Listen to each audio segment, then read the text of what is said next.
Okay, it's now 7:01. We're 1 minute late and call this meeting to order. Welcome to the council agenda for Monday, April the 30th. I want to ask if there's any disclosure of pecuniary interest under the Municipal Conflict of Interest Act. Councillor Fisher? Thank you, Mr. Mayor. Item 4.1 of the council agenda, the Committee of the Whole report for April the 23rd, and I believe it's item 8. In that report, the applicant is a tenant of mine.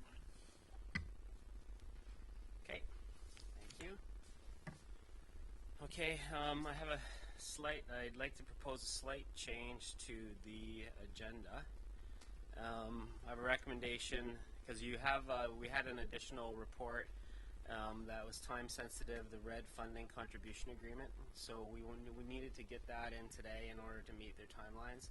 So I have a recommendation that the Township of Centre Wellington confirm the agenda for the meeting held April 30th, 2018 as amended to add report PLN 2018-18 red funding contribution agreement. I'm moving for that recommendation. Councillor Fisher, seconded by Councillor Kitris, all in favor? And that is carried. Okay, so also then we have our Committee of the Whole report. We're going to have to change this. I'm going to suggest that we change this around a little bit to make sure that our new councillor has an opportunity to weigh in on most of the items here. So I'm going to suggest that we consider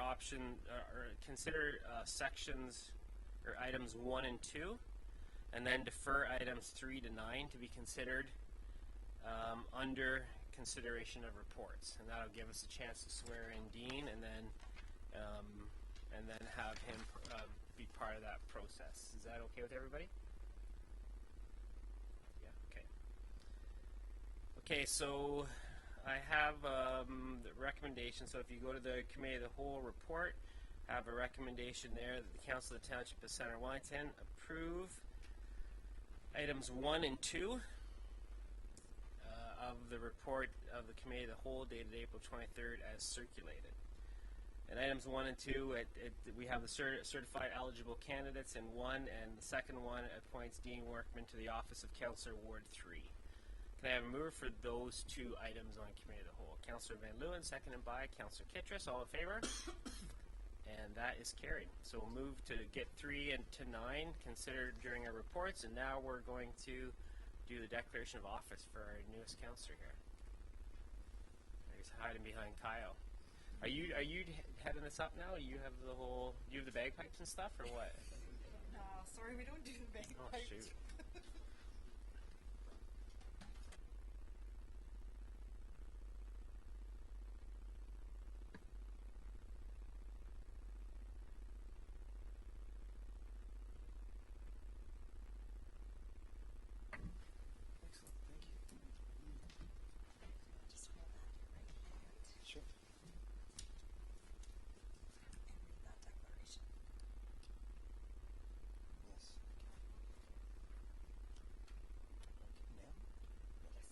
I, Dean Ronald Workman, having been appointed to the office of Councillor, Ward 3 in the Township of Centre Wellington, do solemnly promise and declare that 1.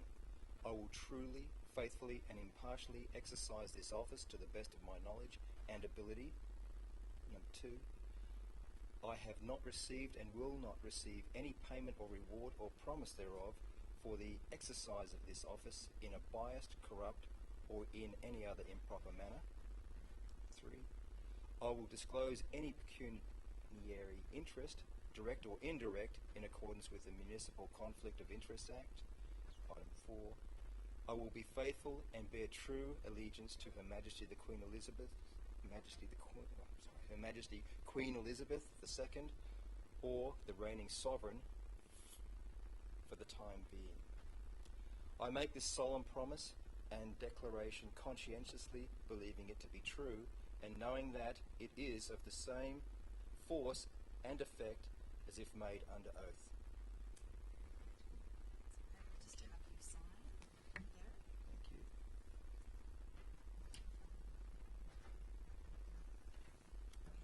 Thank you.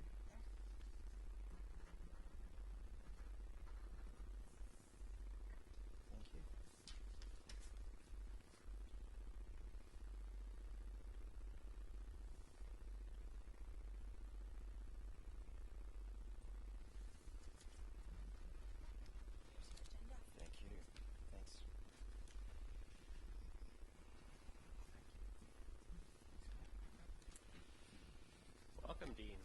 Thank you.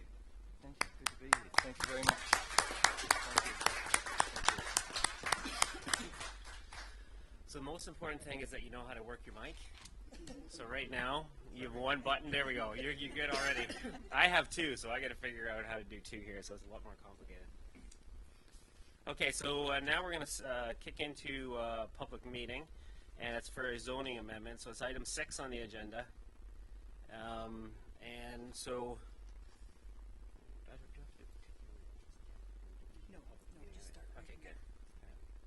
Okay, so the purpose of this meeting is to present and receive public input regarding a proposed zoning bylaw amendment on lands within Center Wellington regarding wellhead protection areas. The purpose of the application is to bring the Township of Center Wellington zoning bylaw into conformity with the County of Wellington official plan as required by the Province of Ontario Clean Water Act.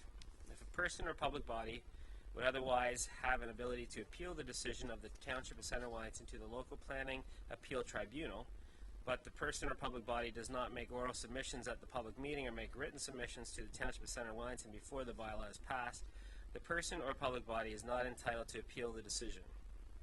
If a person or public body does not make oral submissions at the public meeting or make written submissions to the Township of Center Wellington before the bylaw is passed, the person or public body may not be added as a party to the hearing of an appeal before the local planning appeal tribunal unless, in the opinion of the tribunal, there are reasonable grounds to do so.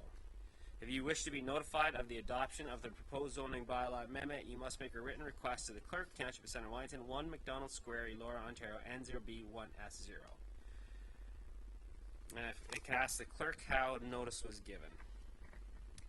Through you, notice was mailed to prescribed persons, agencies, and public bodies on April the 6th, 2018. A copy of the notice was also placed in the Wellington Advertiser on April the 6th, 2018. I can therefore confirm that the requirement for giving notice was completed on April the 6th, 2018. Thanks, Carrie. Now turn it over to our Director of Planning to give an overview of this application. Welcome, Brett. Thank you, Mayor Linton. Also have Kyle Davis, our risk management official, is here to help out.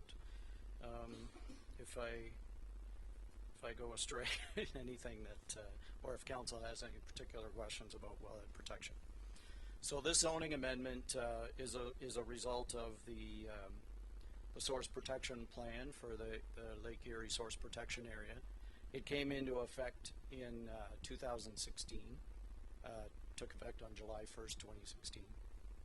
As part of the development of the source protection plan, there's also a requirement that following approval of the source protection plan, the County of Wellington were to amend their official plan to put the source protection areas into the county official plan.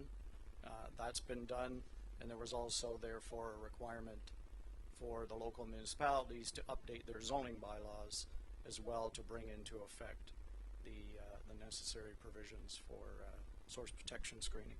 So that's why we're here. It's a township-initiated bylaw amendment.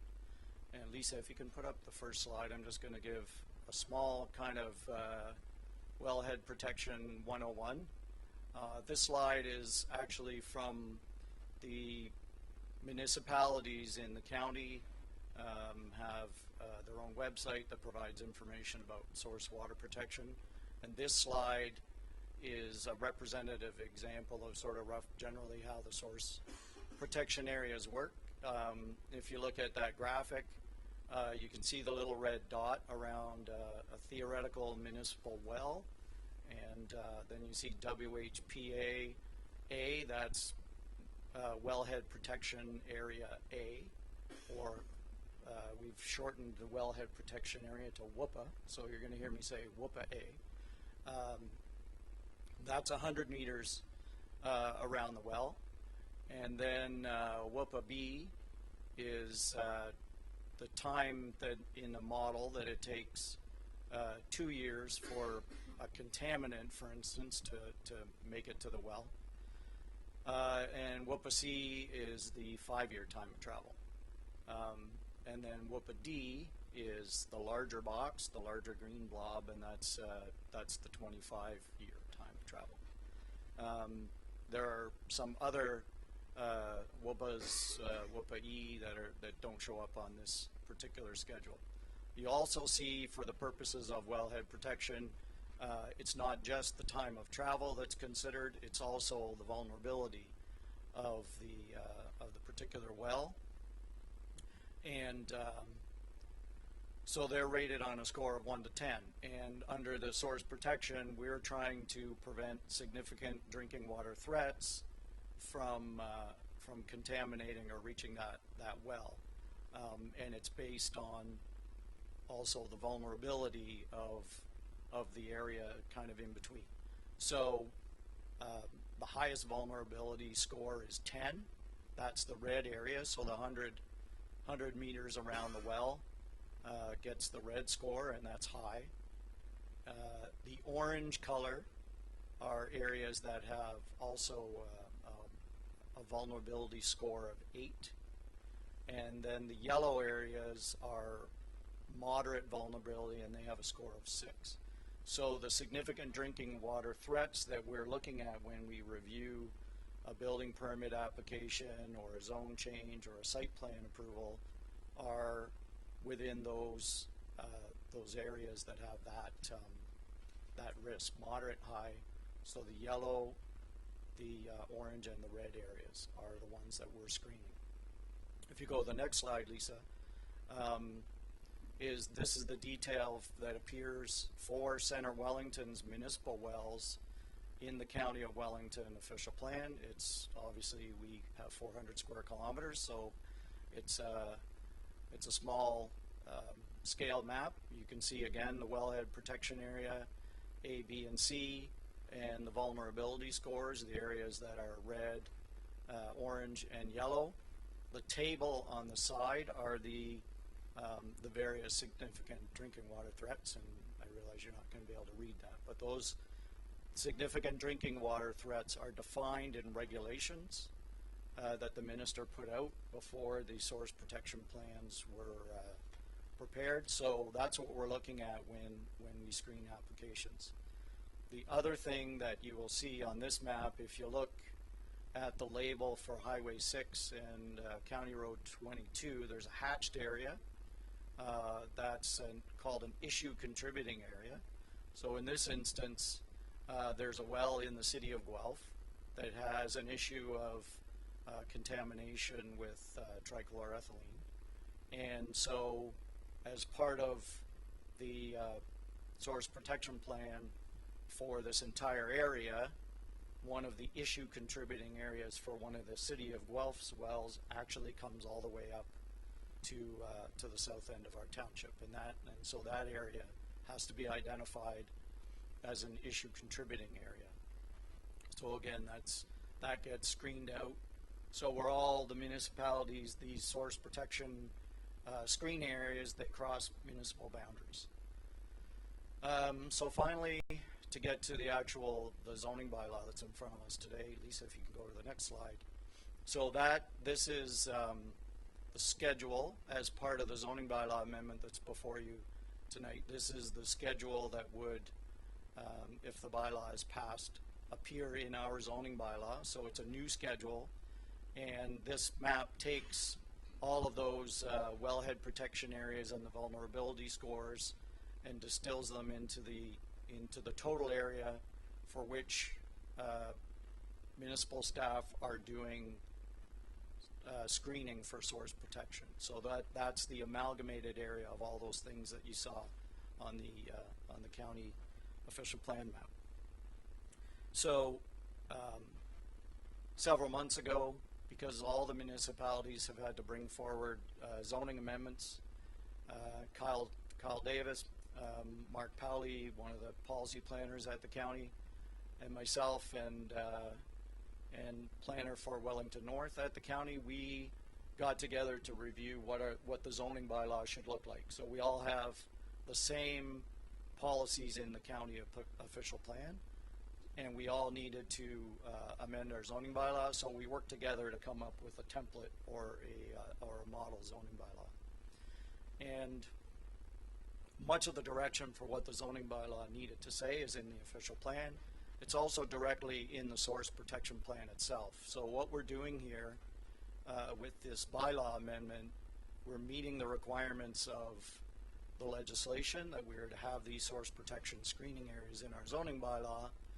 But with this bylaw, we're not adding to any regulations that are not already in the source protection plan itself. So we've been using these areas. We have our own screening tool. Staff have been trained by Kyle on how to use the screening tool. And every application that we get, we look at whether it's in one of the source protection areas. And there's a screening form that an applicant has to fill out. And we use that to determine whether there's a risk management plan required to be prepared in consultation with Kyle. So again, what we're doing, we're not adding to the regulatory burden because it's already in the source protection plan itself. There's a few text changes in addition to this map. We have new definitions, so definition of significant drinking water threat. That's based on the Clean Water Act. Definition of source protection plan, that also comes out of the Clean Water Act. And definition of wellhead protection area, that comes from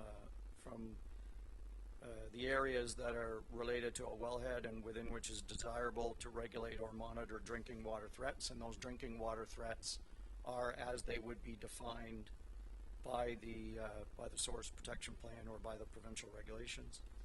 And then there's also reference to what's called a section 59 notice, which is something that the risk management official. So those are definitions that we needed to add to our zoning bylaw.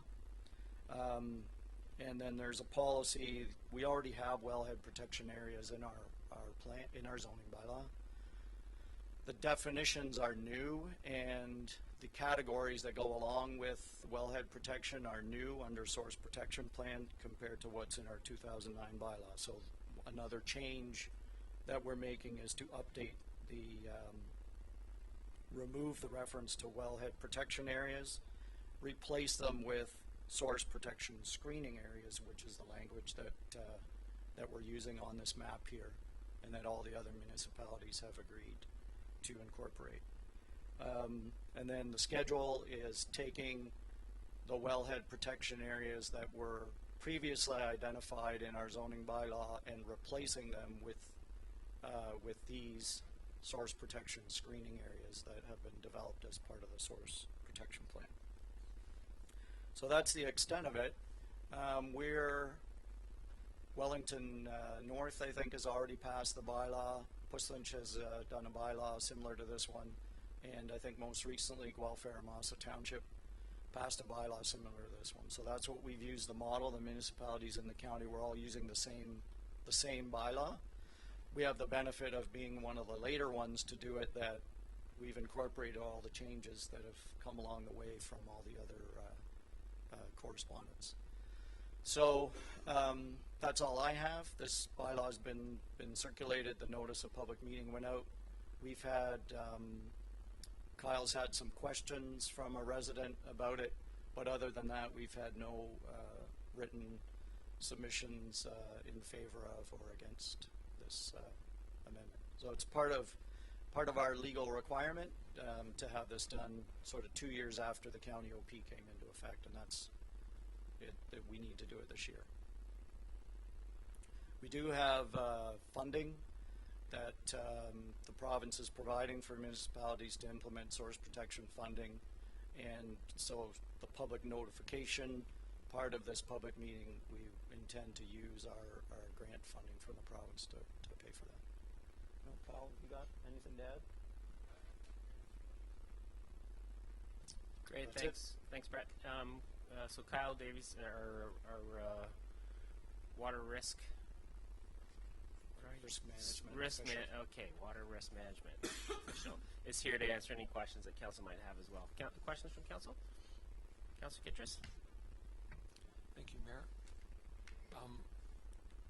Are there different criterions for residential, industrial, agricultural, and commercial regarding the risks that are involved in this policy? Yes, for the most part, and this is where I may need Kyle's help. For the most part, residential uses are exempt because any of the sorts of contaminants that could get into our drinking water, residential uses are not a threat because the quantities would be low. So, you know, what you store in your shed in your backyard is not likely, whereas a commercial or industrial use could be storing larger quantities of some of the things that could be used. But we do have the list of threats. You know, it does include chemicals that could get in. There's spreading manure, so agriculture is affected by the 100 meters around the well in particular. So there's definitely different categories depending on use, and that's part of what the screening that we do.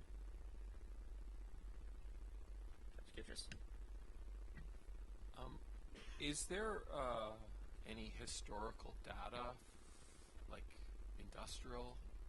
Like there's some zones where there'd be industrial, and we have wells there. Is there historical data, or is there any future testing, or is there anything like that going to happen? I think as part of the process of rolling out the source protection plan, there were some historical information and visits to businesses were used to identify potential threats. And as part of the process going forward, it's part of Kyle's responsibility to verify some of those threats. And of course, we're building on information as we go.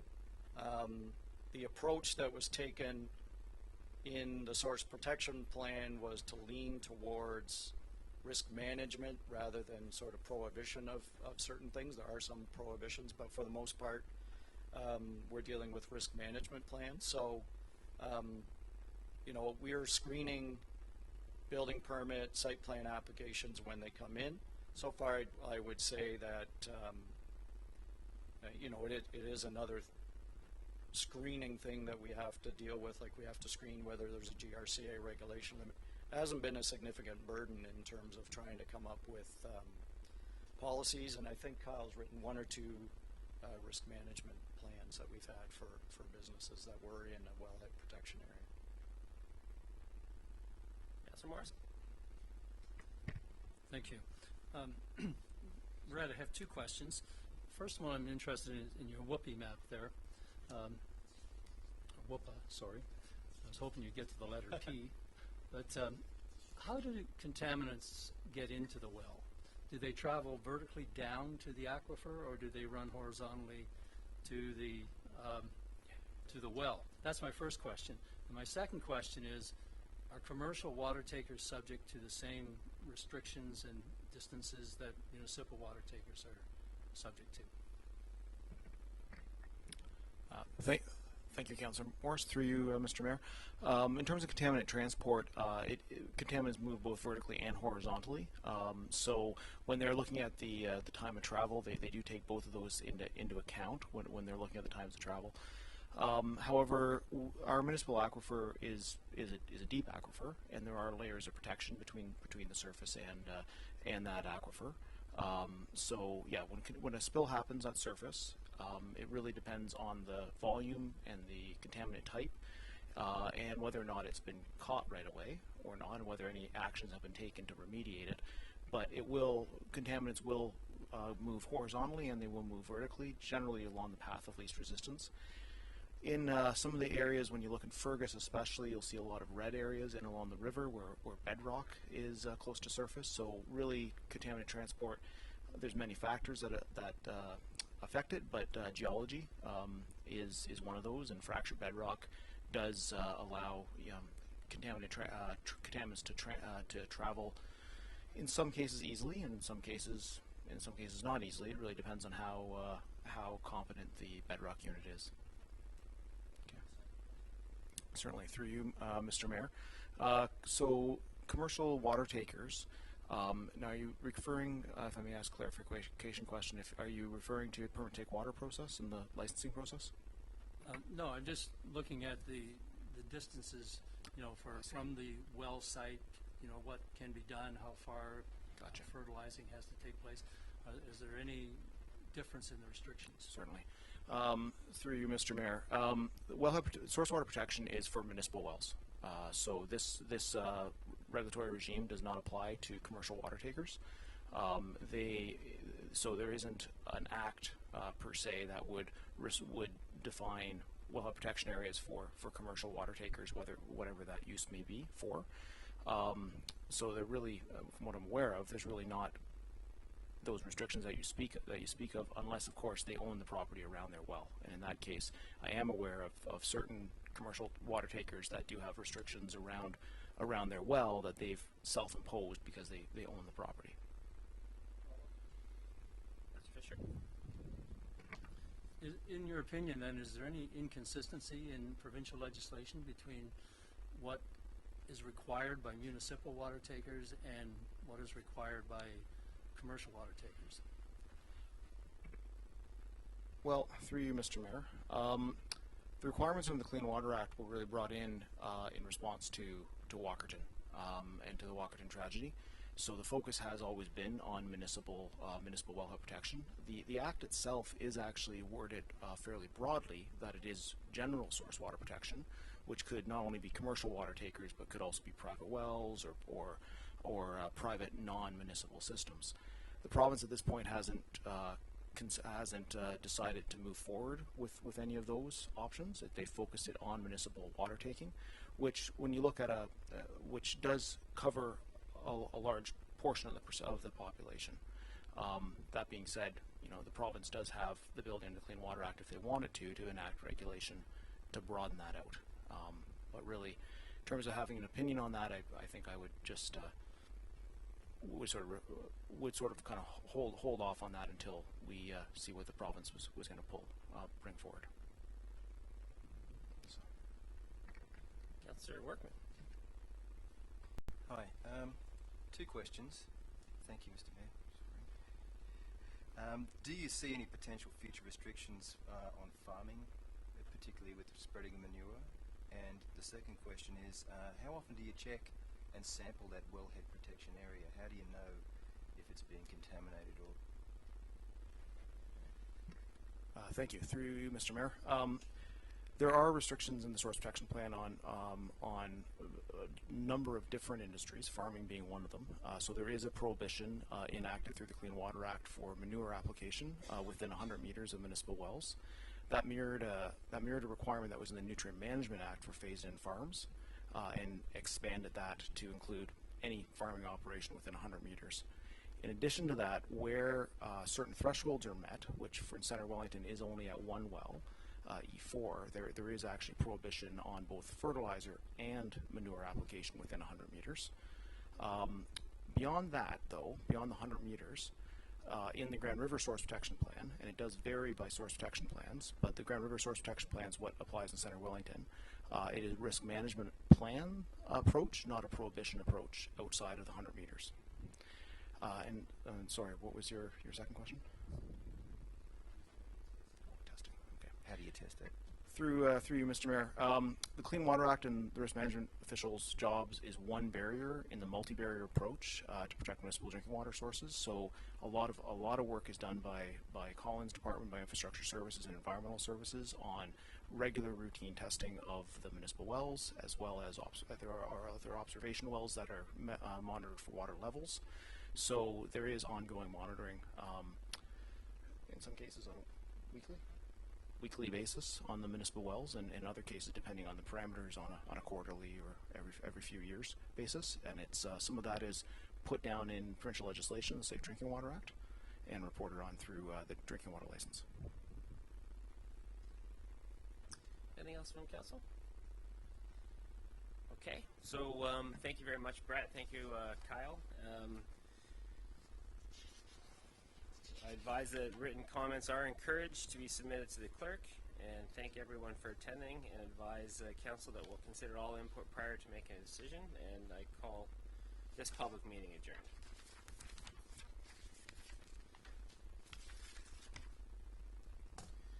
Okay, going on to presentations, announcements. I see that we have some new artwork.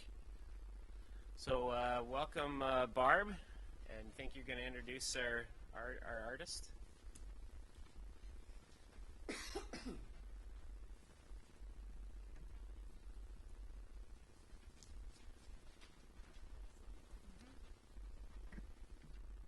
Okay. Hi. Thank you, Mr. Mayor and Council, for taking the time to hear us tonight. So I'm delighted to introduce Tim, but before I do, I just want to mention that at the Sportsplex in the boardrooms, we currently have hanging Amelia Kramer's work. She's an artist that works in an encaustic medium and likes to create while listening to music, which informs her work. Without it, she feels her work has no soul. So check out the boardrooms there if you have chance. In the Groves Hospital lobby, we have the work of Casey Carrière, who works in resin and mixed media, using very vibrant colors, very intense show. And in the Greg Oaks window, someone we all know and love, Stacey Barron's, local artisan in clay, who is skilled in both wheel and hand-thrown work.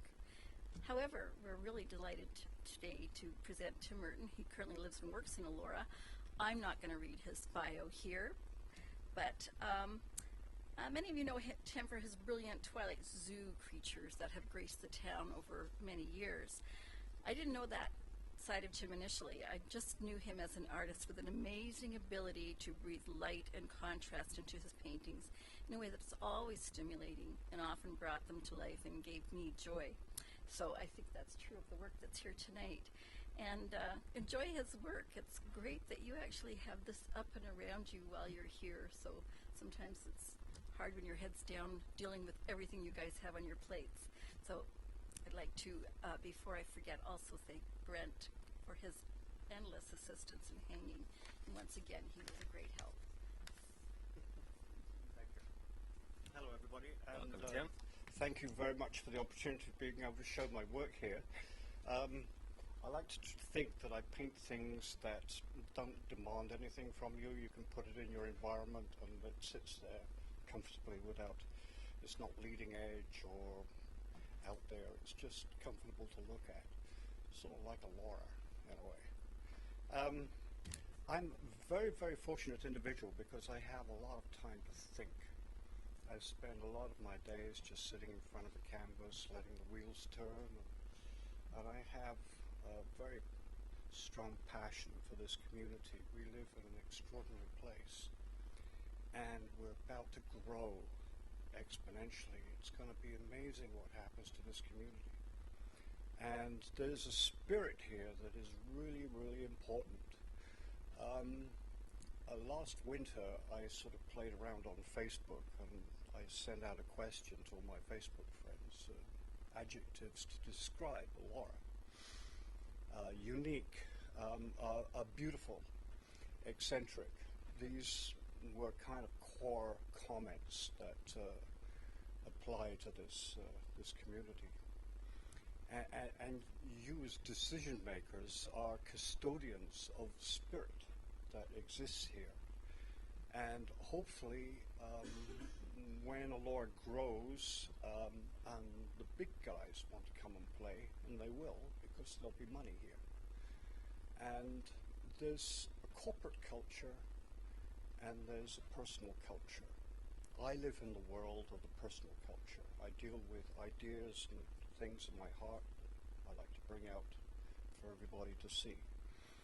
We live in this parallel universe of corporate versus personal.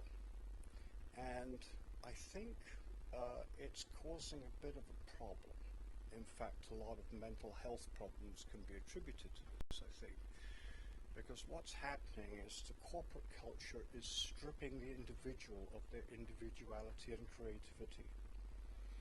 Now, if there's one thing that can make Elora unique amongst other communities, is to encourage individual creativity, because it is so important. They say the next big innovation is not going to come from corporation. It's going to come from a couple of geeks working in their garage. They're going to come up with very interesting ideas. And it would be wonderful if we as a community could send out signals to bring creative people here to contribute to this community. Because by encouraging individual creativity, we are automatically making Elora unique. and very, very different from the ubiquitous corporate culture that seems to exist everywhere else. Centre Wellington is a corporation. We are all seem to be operating as corporations, generating revenue for corporations. That seems to be the pattern of things today. I thank you for the opportunity of letting me say this, because I think this is really, really important for the future of the law. Anyway, thank you, ladies and gentlemen, and thank you for the opportunity to show my work. Thank you very much, Tim.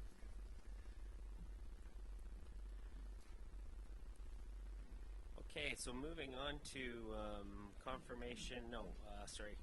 The next thing we're going to do, I have a quick county update. I wanted to talk about three things that came out of County Council this past week. One is about a speed limit change on Wellington Road 21 between Amberhaw and Elora.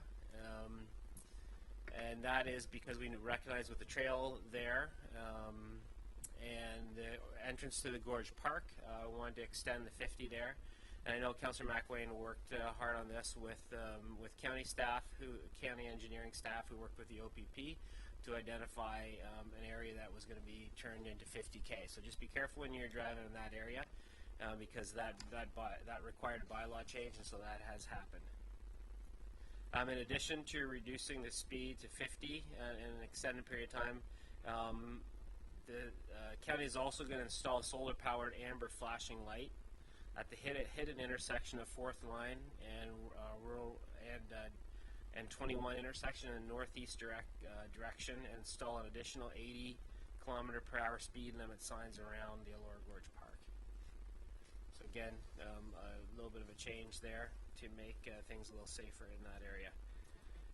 Update on the Hillsburg Library project. They're working on the final touches. Carpeting's being done, paint is being done on that project, flooring is being completed, exterior siding is being put on. So that's scheduled to be completed in mid-May. So that's the county's library project in Hillsburg. County Smart Cities application, you probably heard about it. There's two prizes across Canada for $10 million to a winning community that is partnering with other communities to identify innovation data and connected technology in a way that's going to change people's lives. So there's only two prizes across Canada. County of Wellington is partnering with the City of Guelph to put a proposal in, and that just went in on April the 24th. So it's a collaboration between the city and the county's economic development and social services team. Their application is a little unique. It's going to focus on meeting the challenges related to food security, food equality, waste, and other aspects of the food supply chain. So they talk about things like a circular food economy, bringing businesses and jobs, increasing availability to and access to good, affordable, sustainable food, and a culture of valuing waste as a resource. So the competition finalists will be announced this summer, and at that point, the successful communities will be given $250,000 to complete their application. So it's a bit of a long shot. There's only two across Canada. But one of the things that the county councillors were happy about is whatever we can do in partnership with Guelph related to food is kind of our strategic advantage. And even if we don't win the award, they're going to be pushing for it. But even if they don't, it's good to have partnerships between City of Guelph and the County of Wellington. And the City of Guelph needs us because we have the rural side, we have the food and the agriculture piece that they miss. So we're really, the staff are working hard on that. That's all I have. So councillor updates, starting with Councillor Fisher. Thank you, Mr. Mayor. In April, there was a meeting, obviously, of Heritage Centre Wellington. It's a while back now. I think it was at the beginning of the month. Basically, the results show up in the Committee of the Whole agenda. The committee spent an awful lot of time and effort on those items. Also, the committee is beginning to address its priorities for the next several years. It had commissioned a report by Owen Scott to look into what the potential heritage issues over the next few years are or will be, and then the committee will make some decisions around which ones they want to focus on going forward in the next few years. So they're just beginning that process. The Community Service Advisory Committee, of course, continues to work through the McDonald Trust applications and process. It's now meeting every 2 weeks. The last meeting was last Wednesday, so I think that makes the next meeting on the 9th, somewhere around there. And again, it's plowing through, it's making very good progress, and we would expect to see some real results in the next couple of meetings. So I'll just leave it at that. Thank you, Mr. Mayor. The Victoria Park Senior Center is continuing its upward growth of members. Memory serves me correct, and keep in mind it's been about a month since I heard this number, but I think the number now sits at about 1,040, so somewhere in that neighborhood. And many people don't realize this perhaps, but the center does hold tours on a regular basis for people that just want to come and see what the facilities are there and what the programs are there. These are regularly run tours. I think they're called talking tours. I'm not sure of that. And the representatives from the center takes a group of people, a small group usually around the center, and introduces them to all the facilities and the people and the programs that are available. And I think that's one of the probably big reasons why the center is continuing to grow so rapidly, because people are hearing more and more about this endeavor and program, and they're coming out to participate in it. So anyone in the gallery, at home, listening to this or watching it on TV when it gets to Kojiko, I would urge you to just take advantage of that talking tour program at the Victoria Park Senior Center. Unfortunately, the board of directors had planned a spring fling. That always sounds so nice, doesn't it? A spring fling dance. But if you recall, a couple of weeks ago, the weather was just horrible, like a blizzard from January that appeared in April. And so they have moved the spring fling to later in the year, and now it's going to be called a fall fling. So it's a bit of an alliteration there on the F's, fall fling. That's as good as a spring fling. But if you got a pair of dancing shoes in the back of your closet, you got time to dig them out now, because it'll happen sometime in October. Thank you. Thanks, Councillor Morris. Councillor Kitchers? Thank you, Mayor. Farm Safety had a ATV awareness at the county. It wasn't as well attended as the ones up north, but there were about 20-25 people that came to get the latest information about how you're not allowed to have ATVs on municipal roads and county roads. And then there was social housing in Elora. They've just kind of got their bids in. They might need a little help with some engineering expertise in evaluating them. And the economic development didn't have a meeting. Councillor Kitchers. Councillor Van Loon? Thank you, Mayor. So we, as Councillor Kitchers said, on this coming Thursday, we have a economic development meeting, and in that meeting, we are going to continue on with our employment lands business case strategy, and we're thinking of calling it the employment land fling. So we'll see if that works out. But anyway, we'll continue to work with that, and we should have a report soon. So thank you. Thanks, Councillor Van Loon. And Councillor Workman, you don't quite have any committees yet, but we'll get you on them. Thank you. Okay, thanks, councillors. Moving on to confirmation of the minutes, 8.1. We have council minutes from March the 26th, and the special council meeting April the 3rd. A recommendation that the minutes of the council meeting held March 26, 2018, and a special council meeting held April 3rd, 2018 be adopted as circulated. Mover for that recommendation? Councillor Workman, seconded by Councillor Van Leeuwen. All in favor? And that's carried. Okay, so consideration of reports. We've shifted over the balance of the committee of the whole, so we'll talk to that now. So we need to split out we need to split out 8, right?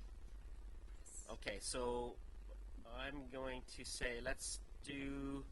Okay, so I'll push forward with the recommendation. The Council of Township Centre Wellington approve sections 3 to 7 and section 9 from the report committee of the whole dated April 23rd, 2018. Is that right? Yep, you got it. Okay, good.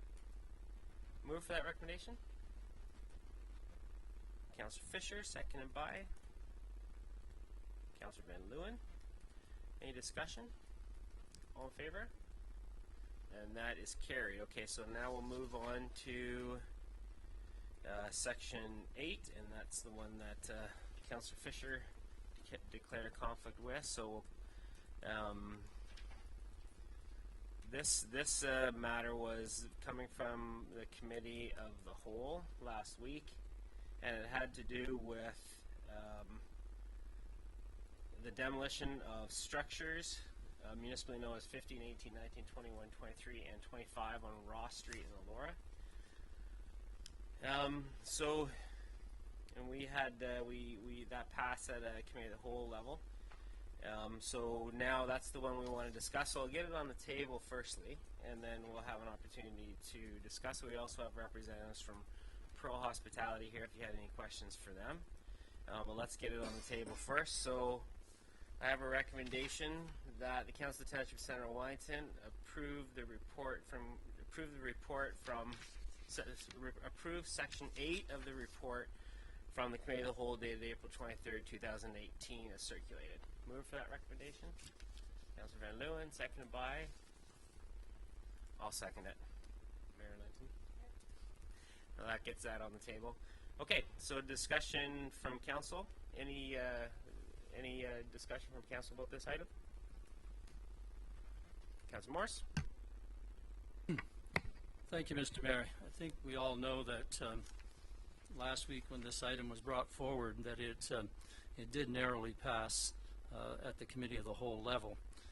But I think for me that the one issue that influenced significantly my vote on that occasion was the comments from the delegation, one member of the delegation that appeared before us. And I do have sort of in front of me a quote that came from that delegation that I would like to hear a reasonable and satisfactory response to. The quote is this: Mayor Linton and councillors do not have the information necessary for a reasonable person to establish and hold an honest belief that approving this application for demolition permits would satisfy their statutory obligations and ethical responsibilities to ensure that this land use planning decision is consistent with the Ontario Planning Act, is consistent with the Provincial Policy Statement 2014, and conforms to applicable official plans, end quote. I think it is incumbent upon staff when a suggestion like this is made to council from a delegation that there be a report given to us as councillors indicating to us whether this suggestion or this indication here is solid or whether we do not have the authority or do have the authority to grant the permit. So I would like to hear from staff tonight a clear and reasonable explanation addressing this particular quote.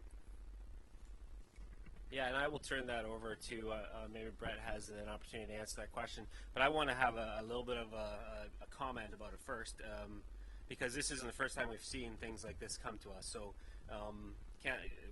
all council is aware that our planning department brings these items to us from time to time. The log cabin was a perfect example. Back in 2015, when we went through a very similar process. So those questions, the questions that our staff understand what they're legally able to do are, I think, are well known by council. But I'll let Brett answer that question. Thank you. Through you, Mayor Linton. Well, I guess first of all,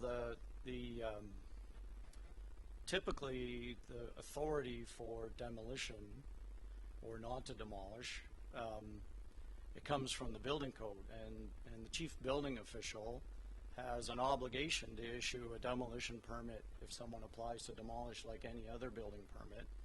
It's typically within the purview of the chief building official. If an application complies with applicable law, the chief building official is obligated to issue that permit. So for most a building that someone wants to demolish, the demolition is automatic because the building official has no discretion. However, in the case of the properties in question here, we have a bylaw that's passed under the authority of Section 33 of the Planning Act, which is a demolition control bylaw. And we passed that bylaw several years ago in order to give us time to review requests for demolition and consider whether or not ultimately the authority to prevent demolition comes from whether you choose to designate under the Heritage Act or not designate.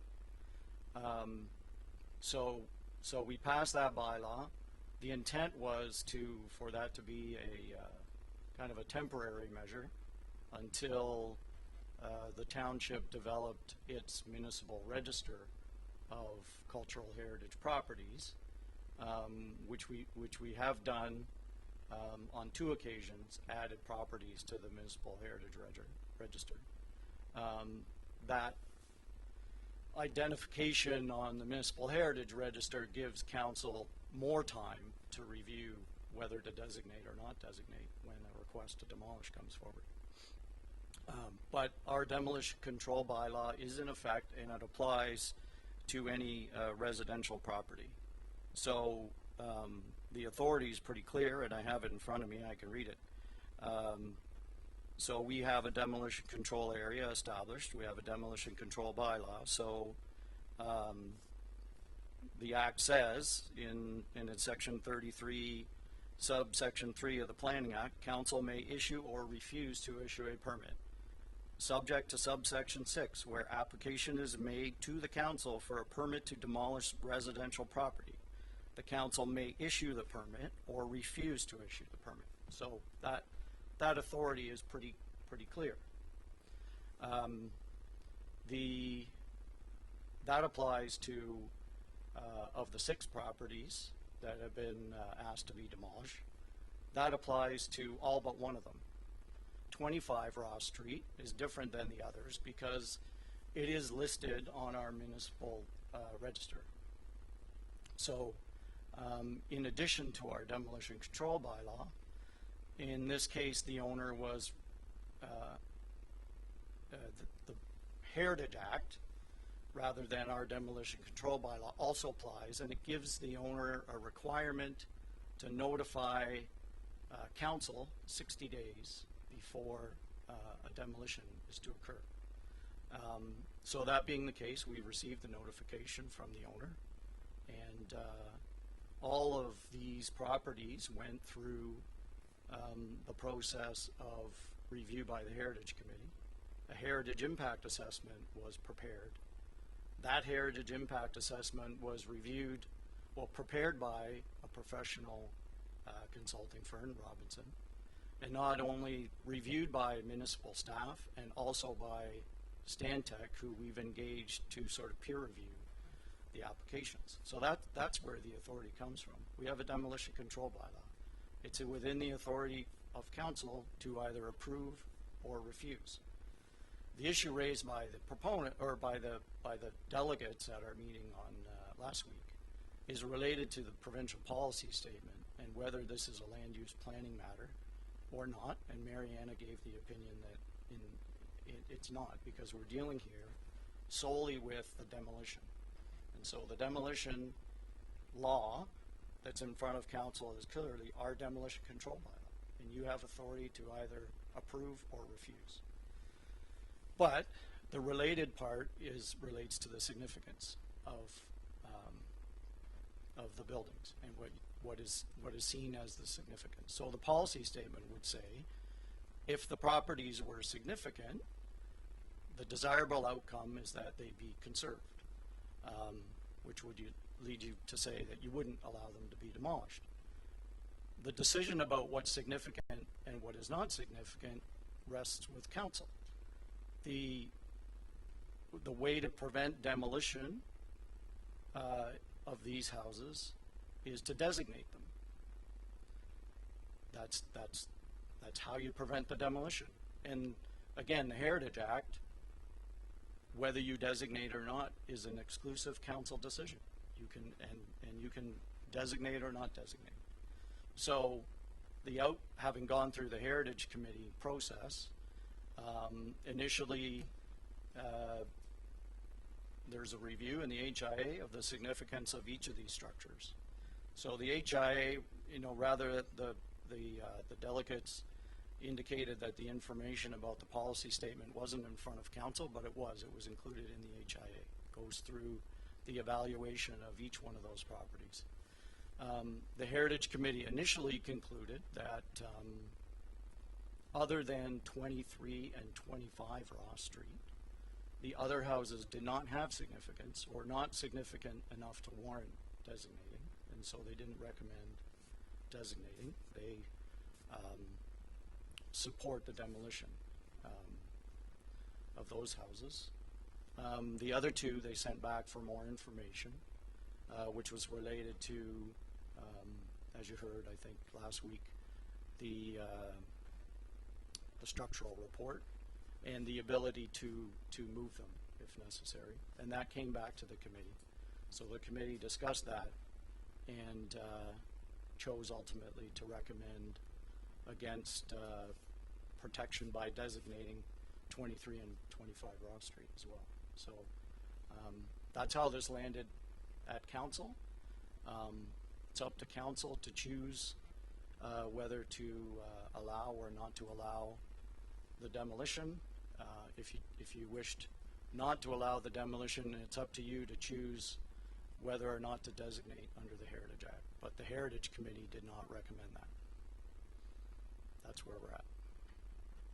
Thanks, Brett. Anything else from council? Councillor Van Leeuwen?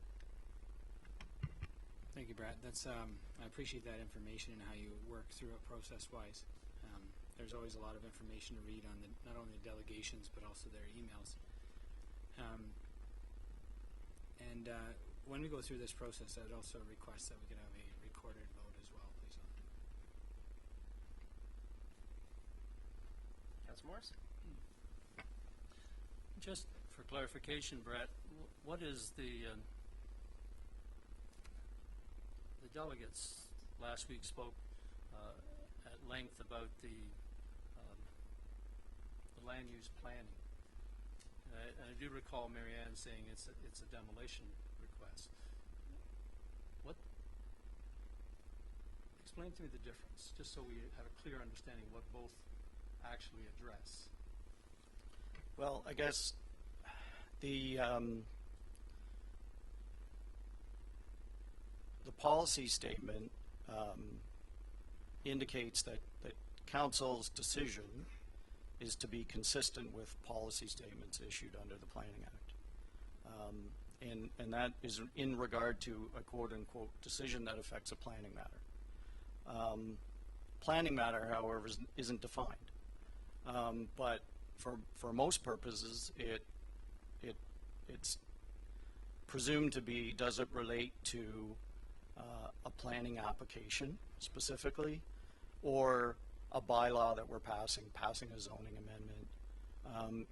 In this case, we're not doing any of those. The application, the planning application for the redevelopment of the Little Folks lands was already approved by council, the secondary plan in 2012, and then the zoning bylaw in 2013. So what's in front of us today, there's no official plan amendment, there's no zoning bylaw amendment. The applicant has simply made application to demolish these structures. So that's the reason why our opinion is that this is not to the point of being a larger land use planning matter. It's specifically a request to demolish these 6 residential properties. But there's no question that the committee looked at 23 and 25 Ross Street as having sort of the most significance. That was the conclusion of the HIA. So that evaluation, again, of what the policy framework is in the PPS the county official plan and the township official plan. It's all in the HIA.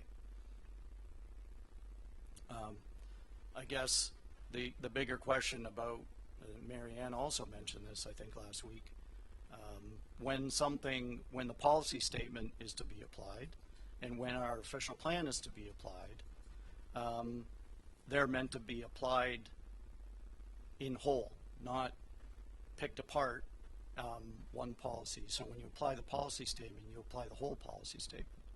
And often when you look at the policy statement, it involves policies that on the surface might appear to conflict with one another. So, and this is an example where we have policies that that talk about protection of heritage, but also policies that promote intensification and regeneration and vitality. So that's part of the decision making that's in front of council, that you have to weigh all of those different things. So if you were to apply the policy statement and apply the official plan, it would be applying those things in total. But for this purposes, again, of what's in front of council, I think it's a pretty simple. We have an application by an owner, because we have a demolition control bylaw in effect, to demolish those structures. And again, council has the authority to either refuse or allow the demolition. That's what it boils down to. Councillor Kitchers? Thank you, Mayor. I was just wondering if you could clarify. I kind of get the gist of what you're saying when you said that you have to apply the land planning in a holistic way. Is, in your opinion, when the delegation breaks out, you know, there's several here items where they have section this and section that, and like, is that the appropriate methodology, or how, like, what is, like, because I'm not a planner and I'm not a legal person, so I just need to make sense of these specific lines and applications. Is it like, you know, evil genius stuff, or sort of like concerned citizens, like getting it right? So I just kind of needed clarification. Well, there's no doubt that that the delegates, I mean, they're quite familiar with what those particular provisions of the policy statement say. And when you look at you know, the conservation of heritage, those are the specific provisions of the policy statement that apply. But again, the policy statement is meant to be read in total and applied in total, and they're not, the provisions of the policy statement they're not in an order of priority. They're all there for council to deliberate on, and council's the ultimate sort of deciding authority. And again, you often get faced with competing provisions of the policy statement. And another good example is agricultural protection. We have all kinds of policies about protecting prime ag land. We also have policies about urban growth and focusing development in settlement areas, and sometimes those settlement areas, in order to have the supply that the province wants us to have, for instance, of land for housing or employment, we need to expand the urban boundary. Well, that urban boundary expansion comes at the expense of prime agricultural land. So on the one hand, we have provincial policy talks about protecting prime agricultural land. It also makes provision for us to expand the urban boundary onto prime agricultural land if we can justify the need. So those are all the things that council has to weigh. And similarly, official plan, you know, they're meant to be given a broad and liberal interpretation. And at the end of the day, the focus is always on the outcome. So the statements that are in the policy statement about, they use words like shall be conserved, but those statements are statements of the desirable outcome of a situation, not the only outcome. And when you apply the policy statement, you also have to drill down at what the definitions say. And every one of those definitions have terminology sort of within them that has to get considered as well. It isn't easy, and that's why, you know, we have no longer the Ontario Municipal Board, but the local planning appeal tribunal. You can have one planner in front of the board with one opinion and another planner in front of the tribunal with another opinion about the same subject matter of how to apply that policy statement. And when something goes to the board or the tribunal, it's the chairperson's responsibility to evaluate one planner's opinion versus another planner's opinion, and choose which one and apply the policy statement and apply it wholly. So there's differences of opinion about how. I guess when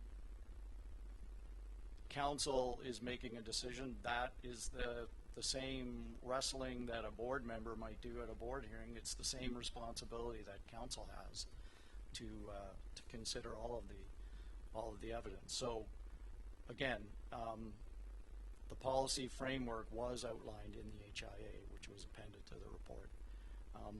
That report was prepared by Robinson Heritage Consulting, professional firm, reviewed by Mariana, who's a heritage planner herself, and the heritage planning staff at Stantec. So we believe we gave it a thorough review, and in the case of the houses on Ross Street, again, the Heritage Committee considered that report, did not take it lightly, spent a lot of time, as Don alluded to, on this matter.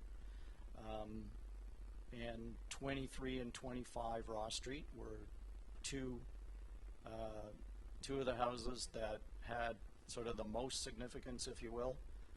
Deferred that item and then heard back from the applicant with some additional information about the structural and the ability to and expense of moving those houses.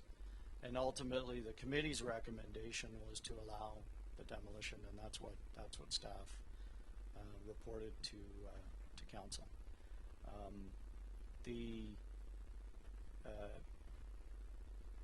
The overall, I think, feeling of the Heritage Committee that Marianne alluded to was that, you know, we have a development application or a development proposed ultimately that is going to restore the Little Folks Admin building, which is underway right now, and the Walser building, which are two buildings that have enormous, much higher level of significance than the properties on Ross Street. So, just Brett, can you just confirm now?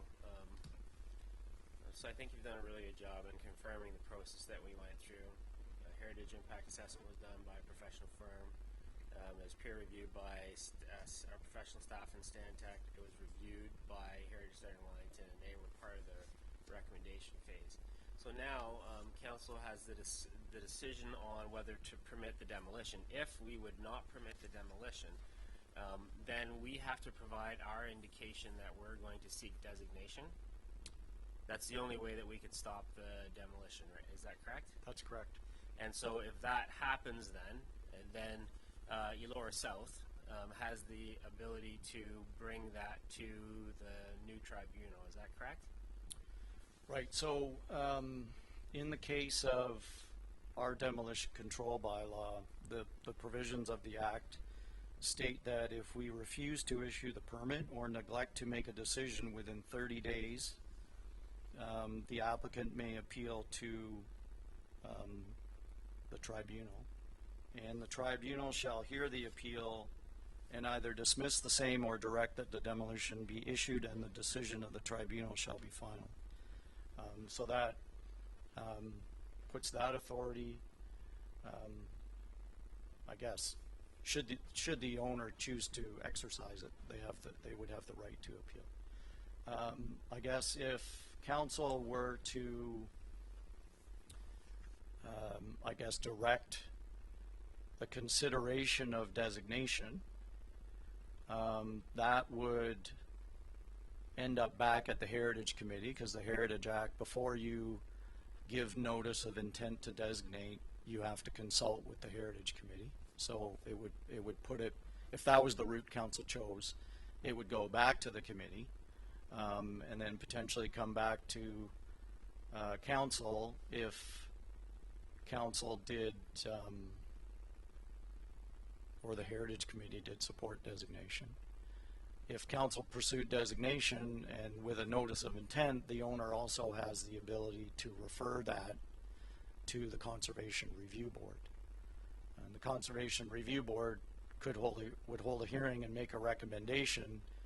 At the end of the day, council still has the right to choose whether to designate or not designate. Does any other party besides the Elora South have the ability to do that? Either of those options? They don't, not directly, but if the owner were to appeal, then there is the opportunity for other people to apply to become a party to a tribunal hearing, but not a direct appeal. Councillor Kitchens?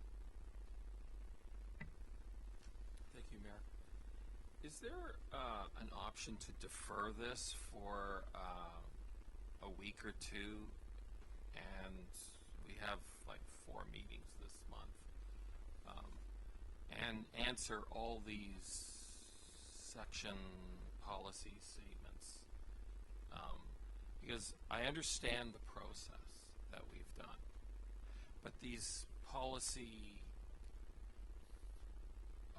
provincial 2014 and Planning Act and stuff like that,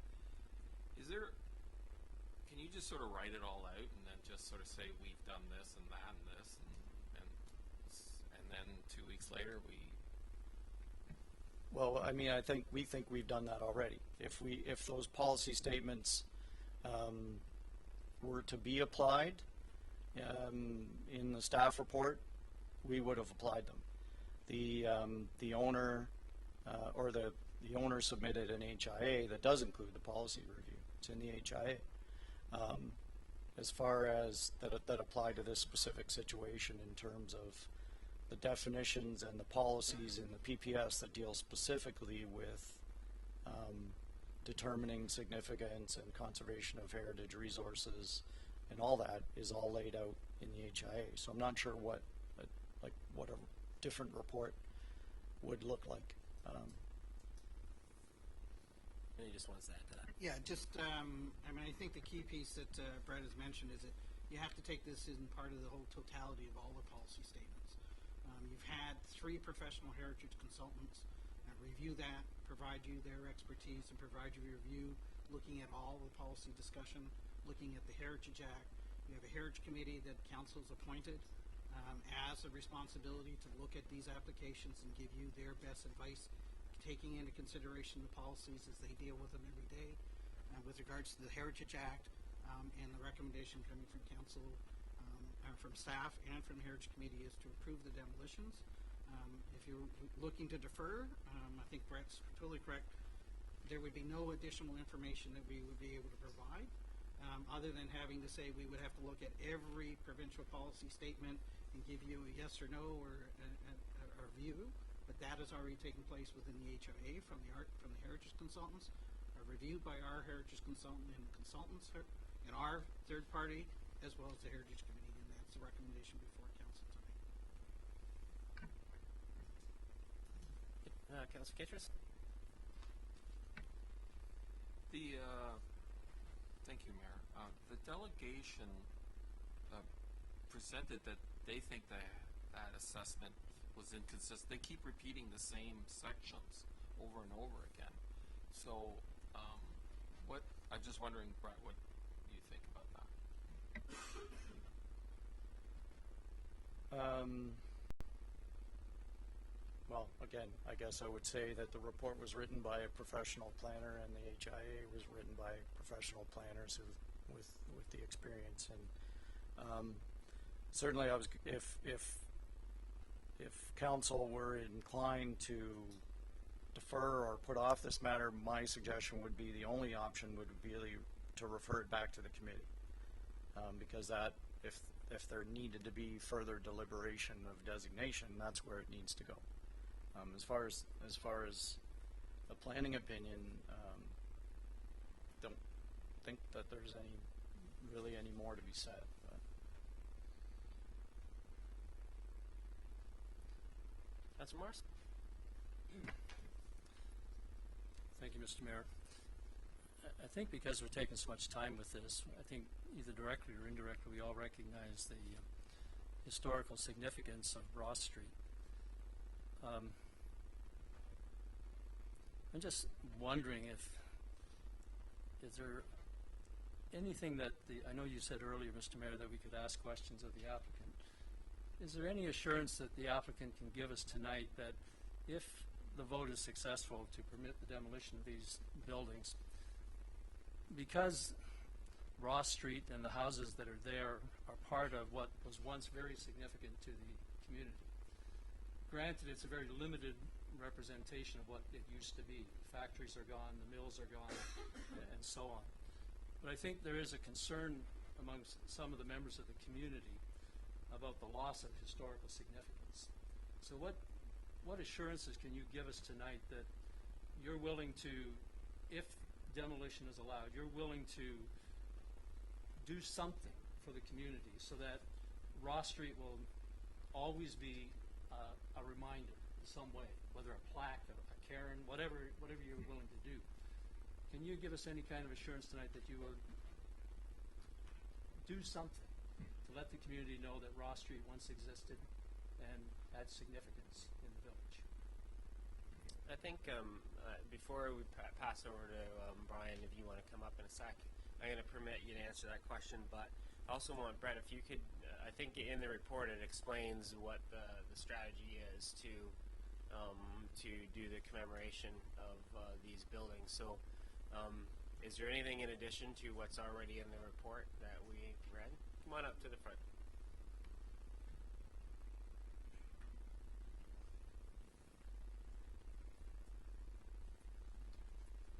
Through you, Mr. Mayor, Councillor Morris, the Heritage Committee had very much the same concerns, and they were looking for assurance as well, and that's why part of their resolution refers to a commemoration strategy and the salvage of important heritage items within these houses. It's going to be up to us to come up with a plan as to how those salvaged items are reused in a meaningful way to, like you said, reflect the history of Ross Street. And we're very anxious to work with the Heritage Committee on that. We've had some discussions on the matter already. We have an ample opportunity to use these materials in ways on the community trail, on the pedestrian promenade design, to incorporate them and display them. And like you said, probably a plaque and a series of photographs of the houses in situ, because we have those historic pictures at our disposal. So I think it's as far-reaching as we want to make it. But the commemoration strategy was the Heritage Committee's unanimous solution to the problem. Yep. Yeah, if I can just add one more just quick thing to it. We're doing it right now at the mill. When we open in a couple months, I look forward to everybody visiting through there and enjoying a drink at the Penstock Bar. We've taken the old steel pipe and reused it and showing it off right behind the bar. We found the old grist mill wheels that were the heart of the mill that ground the flour once upon a time. We got those restored, and those are going to be right up front as you pull into the mill. So there's things that it's happening right now that we're doing.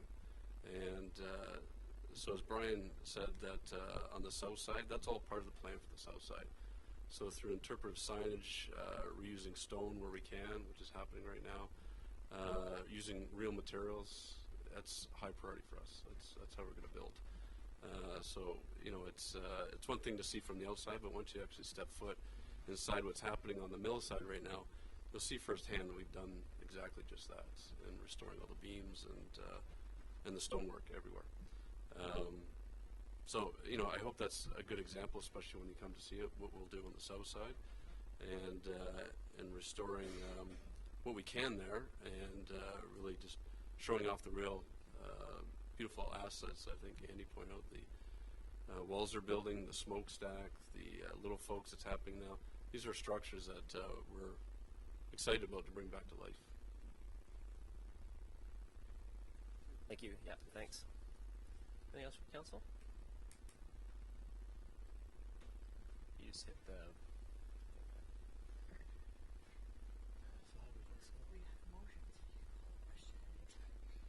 Okay. Okay, so I'll call the question. So we have a mover, seconder. Okay, all those in favor? And Carrie will walk us through the recorded vote process. Councillor Workman? Councillor Van Leeuwen?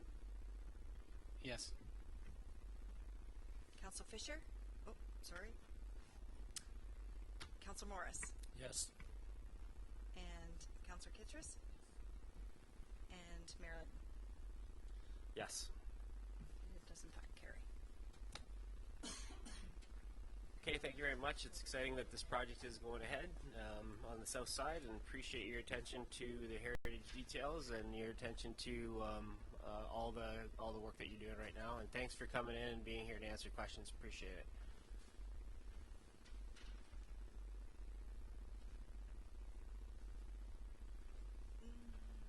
Welcome back, Councillor Fisher.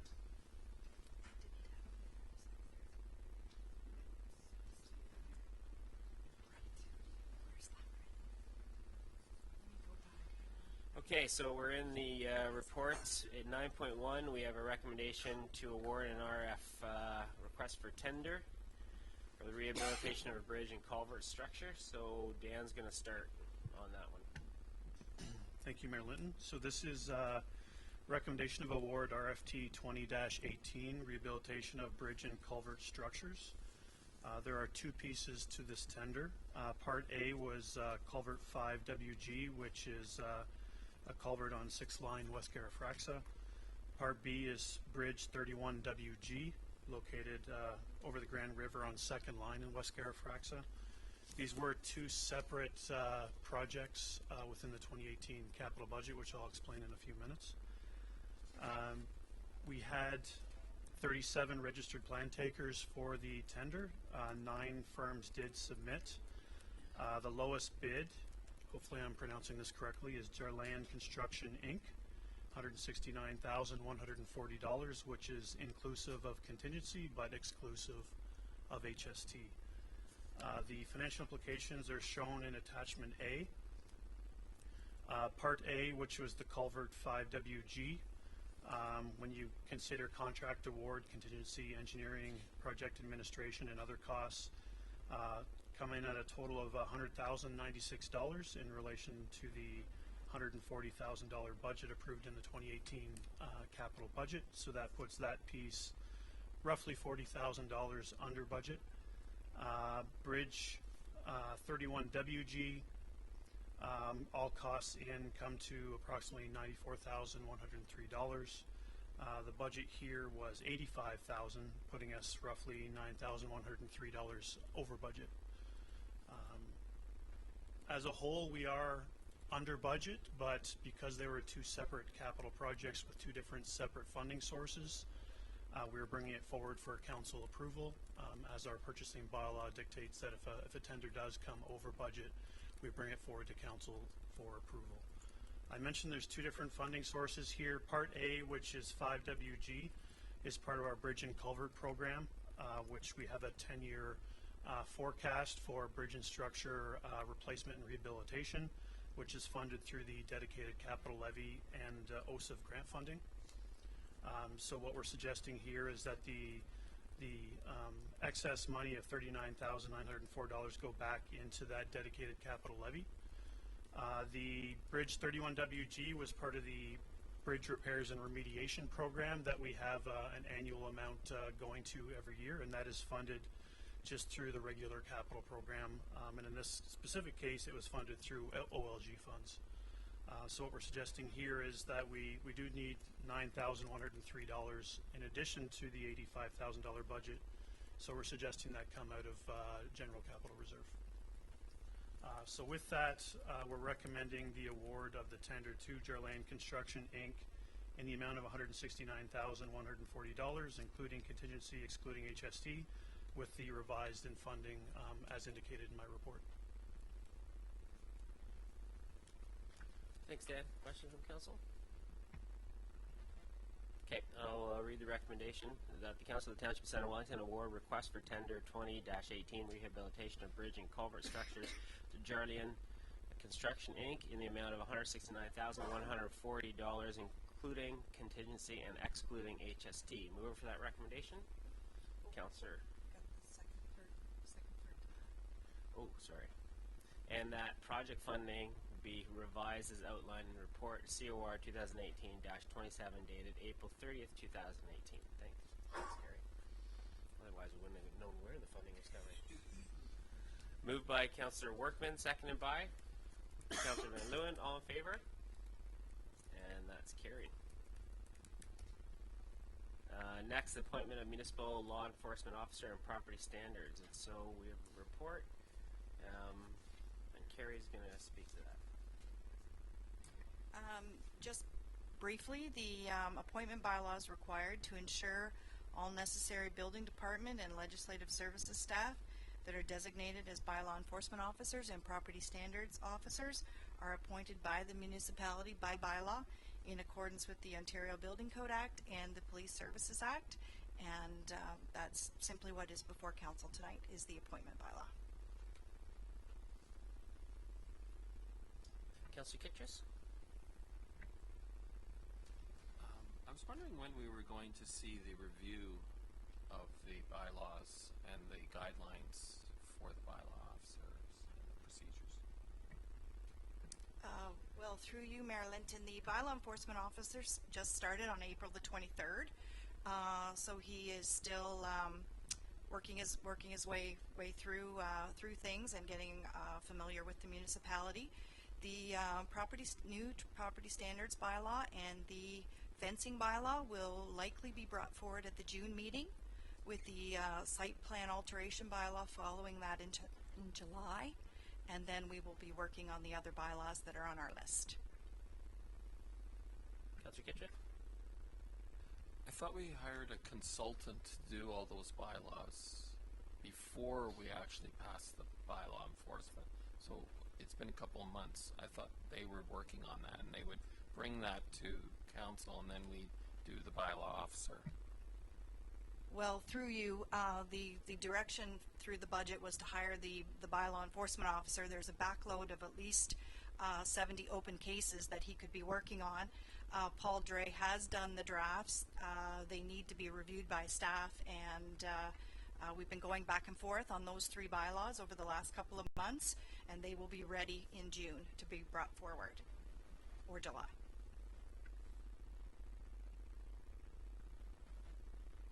Councillor Morris? Just as a follow-up to Councillor Kitchus's question, Carrie, at some point will we be looking at any kind of a document that describes in great detail the mandate and I guess the jurisdiction and how far this bylaw officer can go with what he is engaged in?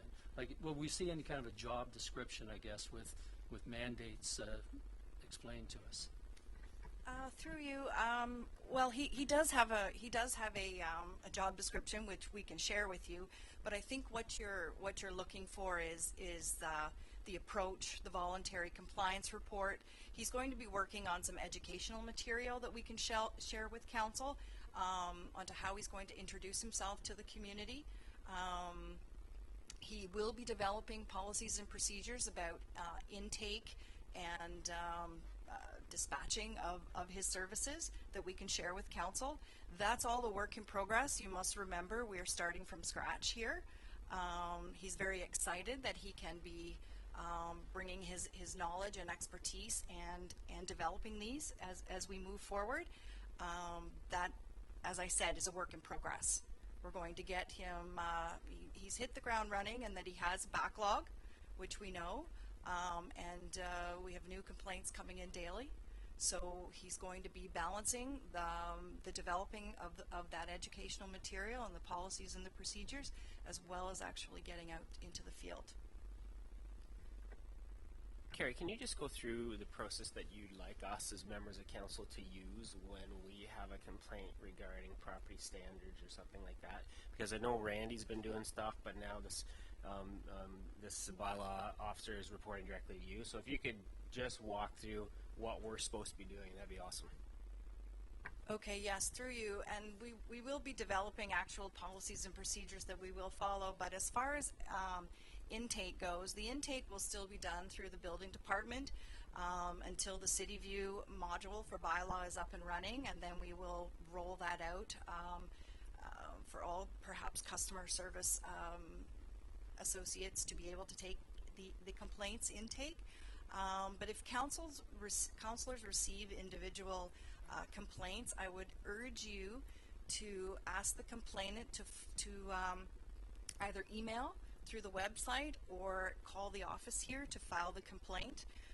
We need specific information from the complainant that we need to take and file in case the complaint does go to court.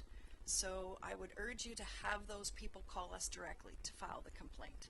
Give them our number, send them to the website so that they can file the complaint directly with us. It will be put into the computer and put in the queue for him to address.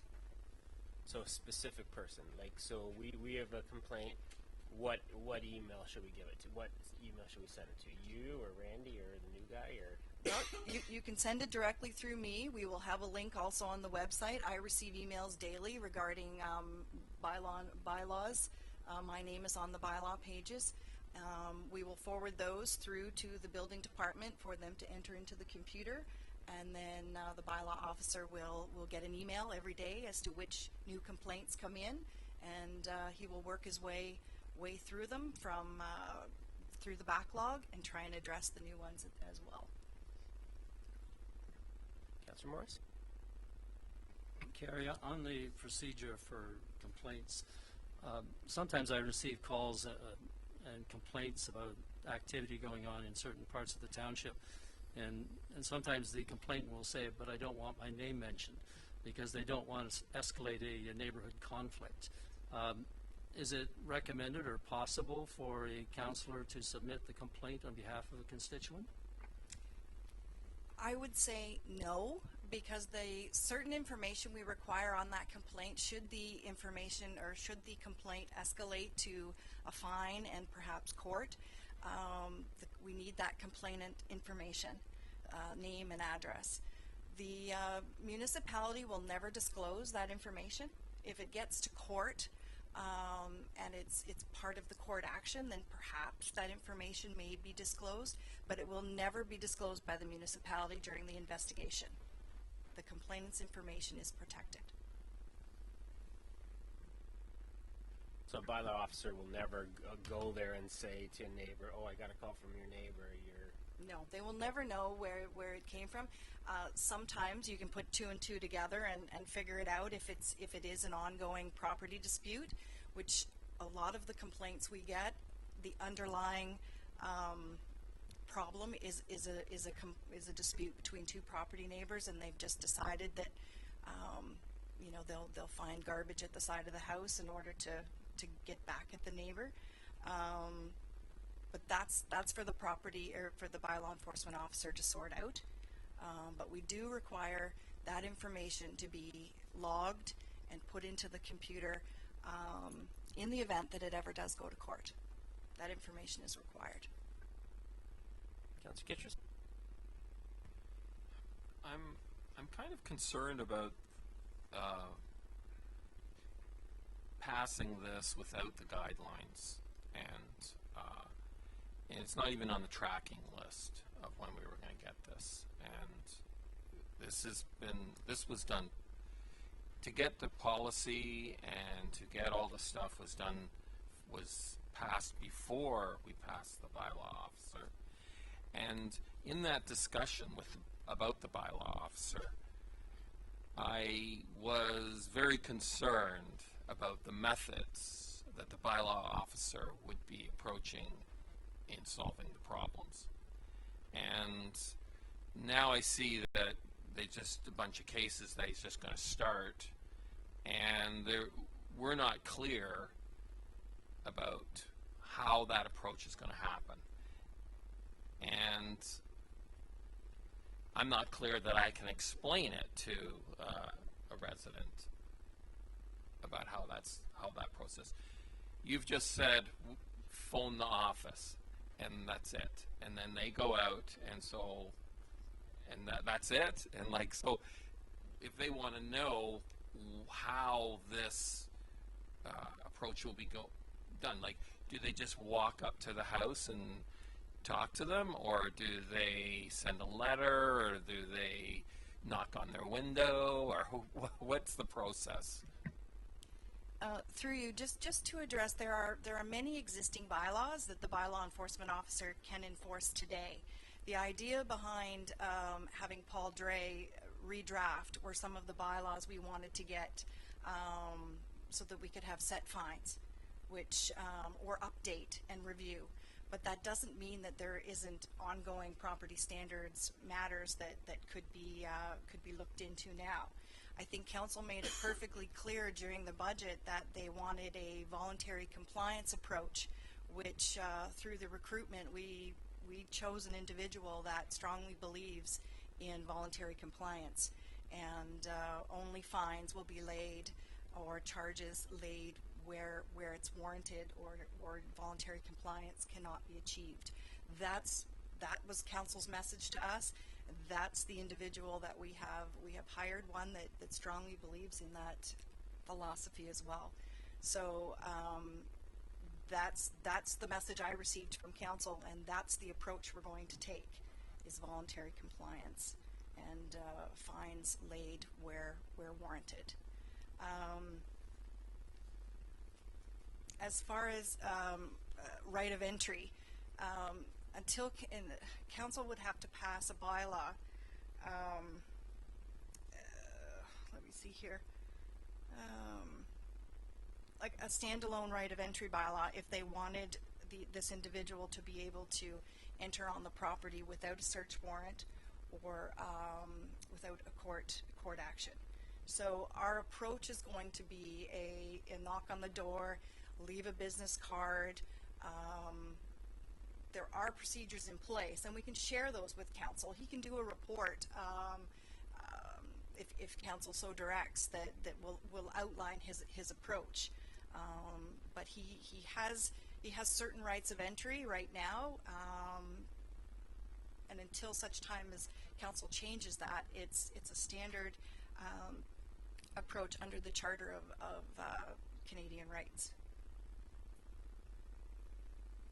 But just to clarify, though, he's not doing anything new that Randy hasn't already been doing. So That's correct. We've been doing the same property standard stuff, and Randy is helping train him and bring him up to speed. So there's nothing really new that's happening. We're just trying to make sure that there's a little bit more capacity to do more of the property standards, right? Yes, and another individual. This person we've hired has over 10 years experience, so he knows what he's doing.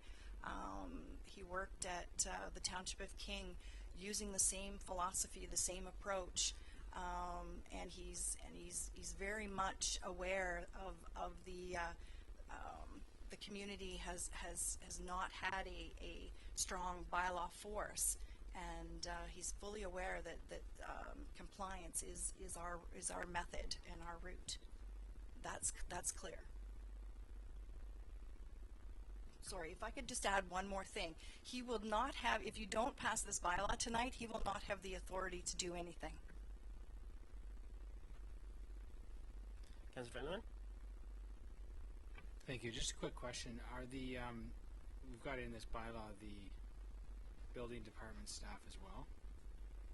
Did they need to be specifically mentioned in this bylaw, or were they not in that previously, but they should have been? Through you, this updates some of the building department are new and were not included in the old bylaw. There's also been an update in property standards legislation. We're capturing that here. The old bylaw didn't mention the Police Services Act, which we've mentioned here. So we've updated the bylaw to meet current regulations. Councillor Fisher? Thank you. If I understand this, just to be absolutely clear, if we do not pass this bylaw, we have nobody able to enforce bylaws until such time as this bylaw is passed. So we go from a situation where we never had enough to where we go to nobody until this is passed. Is that correct? That's correct. Okay. Councillor Kitchen? Thank you, Mayor. If I may, can I make a recommendation that we get on the timeline sheet when these things will be done, and also the job description and the scope, because that was commissioned before, and I think that I would like a timeline when that will be completed, so that this is and perhaps he could make a report about his scope of the job and how is it, because I would feel a lot better if I heard that. Is that doable? I'm not sure the job description is appropriate, but The job description is a public document. I can email that easily enough. You want added to the tracking sheet the timeline for the delivery of the updated bylaws? Okay.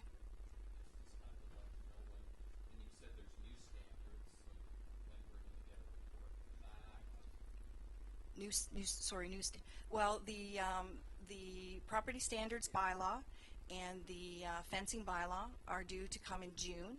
We have Paul Dre coming to present those to you. He's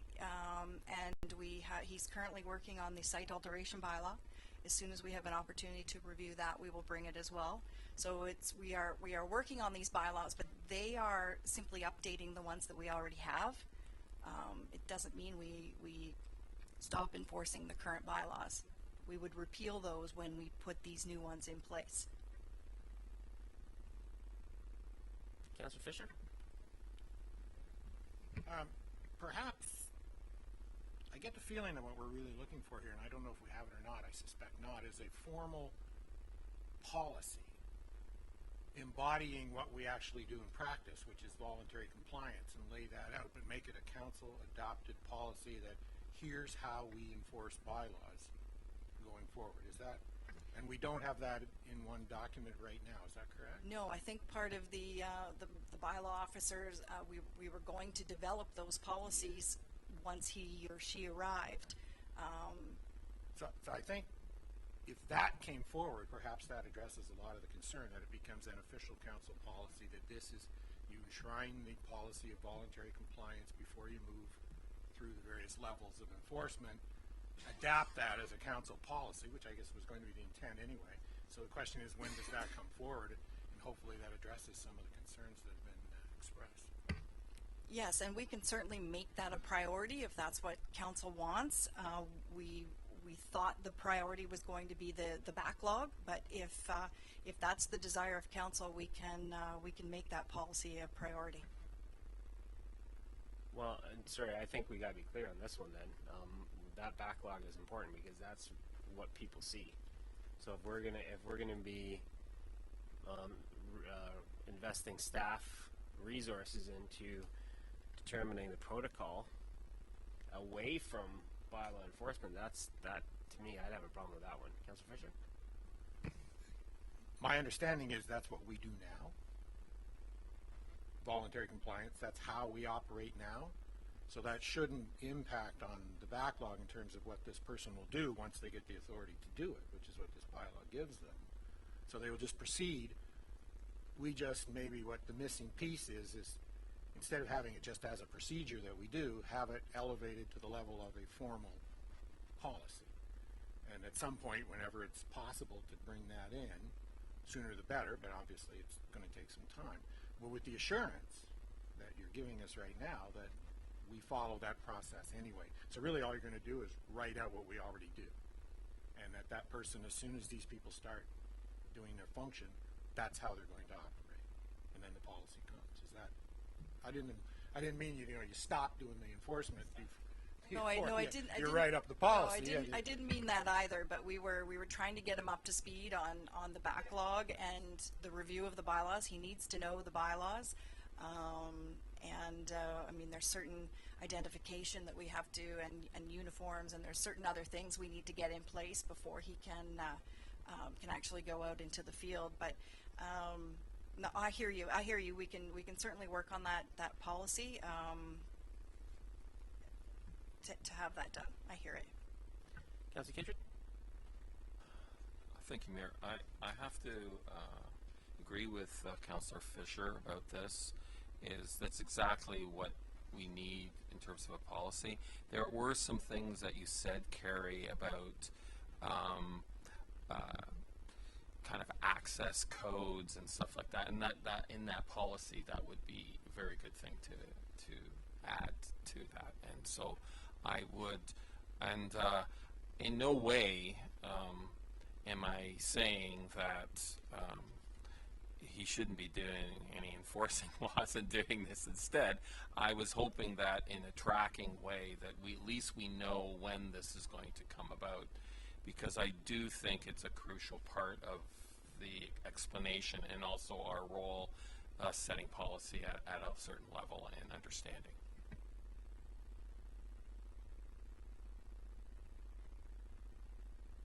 Okay, I read the recommendation that the Council of the Township of Center Wellington authorizes the Mayor and Clerk to execute a bylaw to appoint municipal law enforcement officers and property standards officers. Mover for that recommendation, Councillor Fisher, seconded by Councillor Morris. All in favor? And that's carried. Moving on to the use of corporate resources policy. And we have a report with Lisa's name on it. Lisa, you want to talk to that?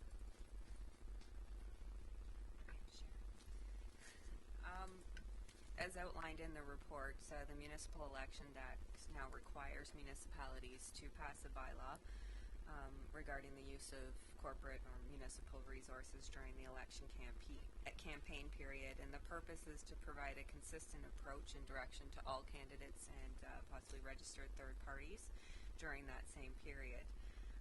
Just to note that there should be nothing in this policy that should preclude the current councillors from performing their job or representing the interests of the constituents.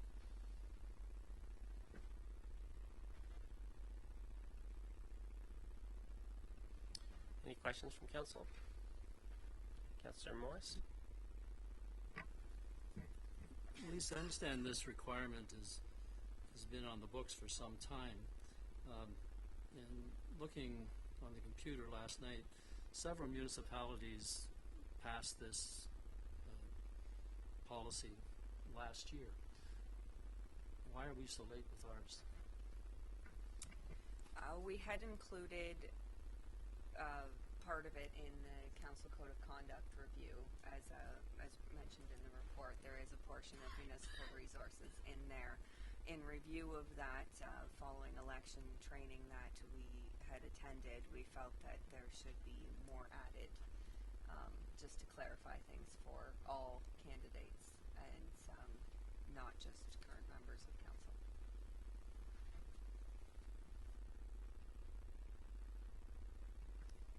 Councillor Kitchen? Will this involve the mayor's monthly minute and the radio ads that he has on at the present?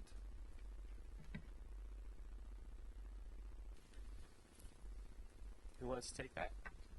Yeah, Lisa? As I stated, the policy is not meant to influence or to stop councillors and the mayor from performing their current job duties. And part of that, the mayor has used that form of communication with constituents for most of the council term. So it shouldn't have any effect on the ability to continue to do that, to communicate council decisions and the strategic plan, which is what it's being used for over the past basically 4 years. It's a communication tool that has been used. If it was something new, that would be different.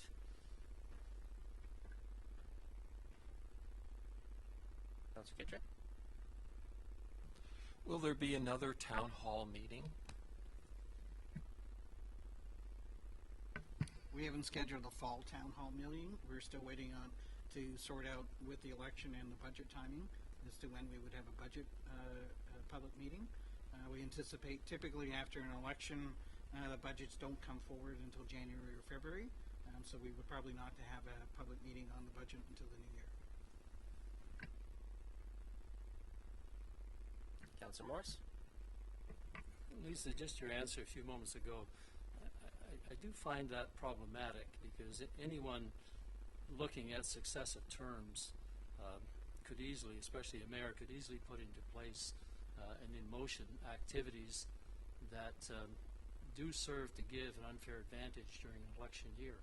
So I'm not sure that if that's what the policy allows, I'm not sure the policy is good enough.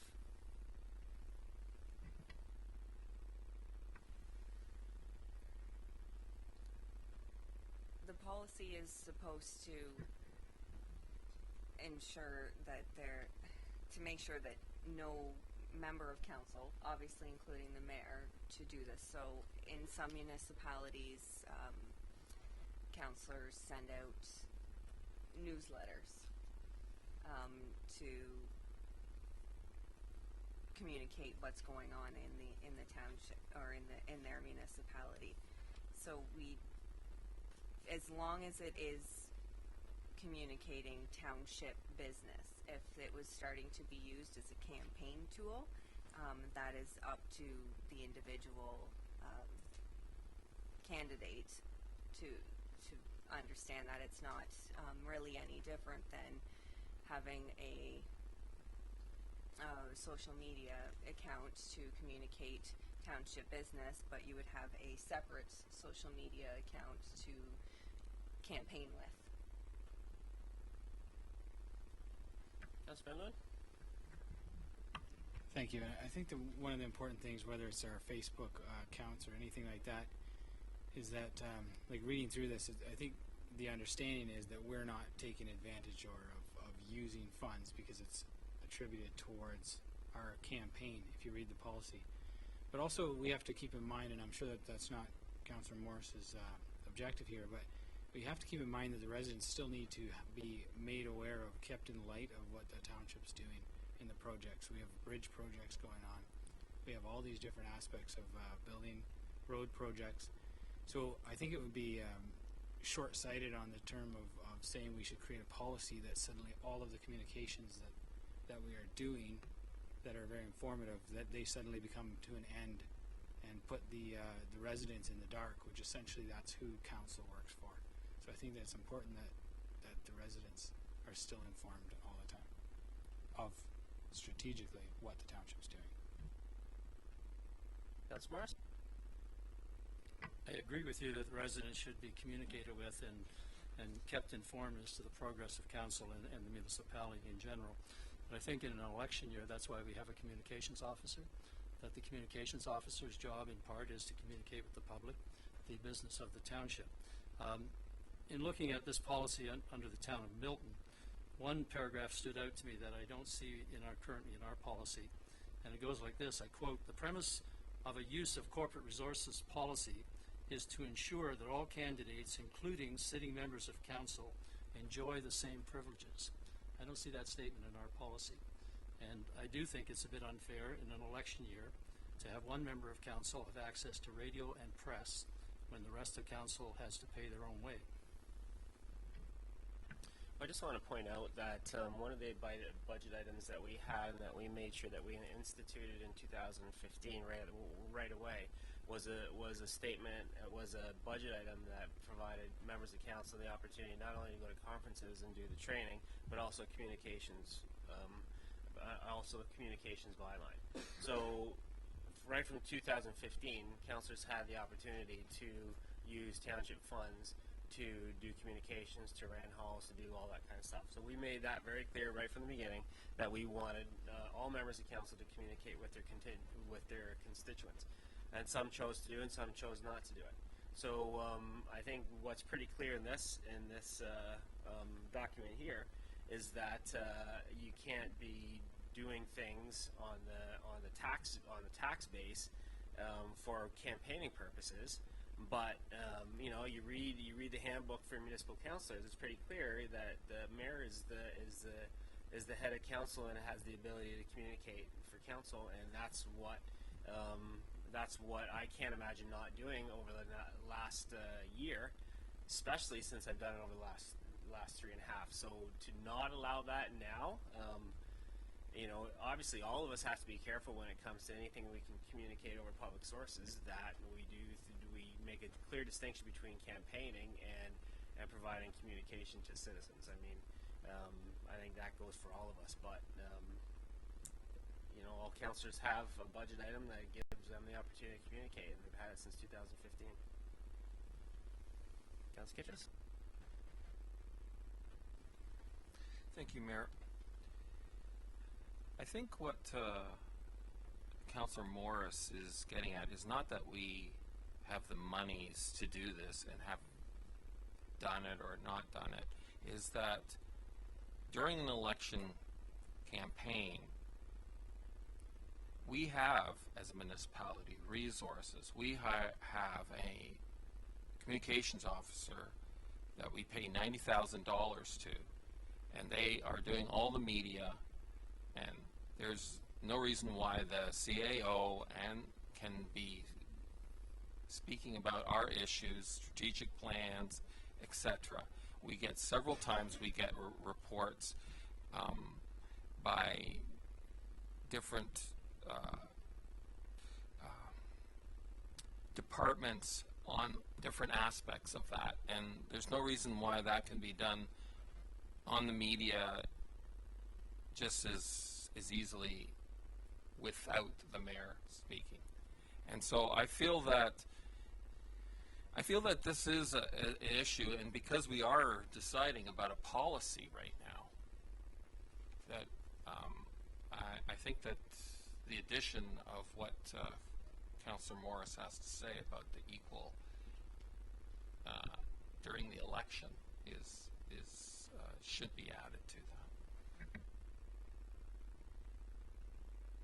Councillor Vando?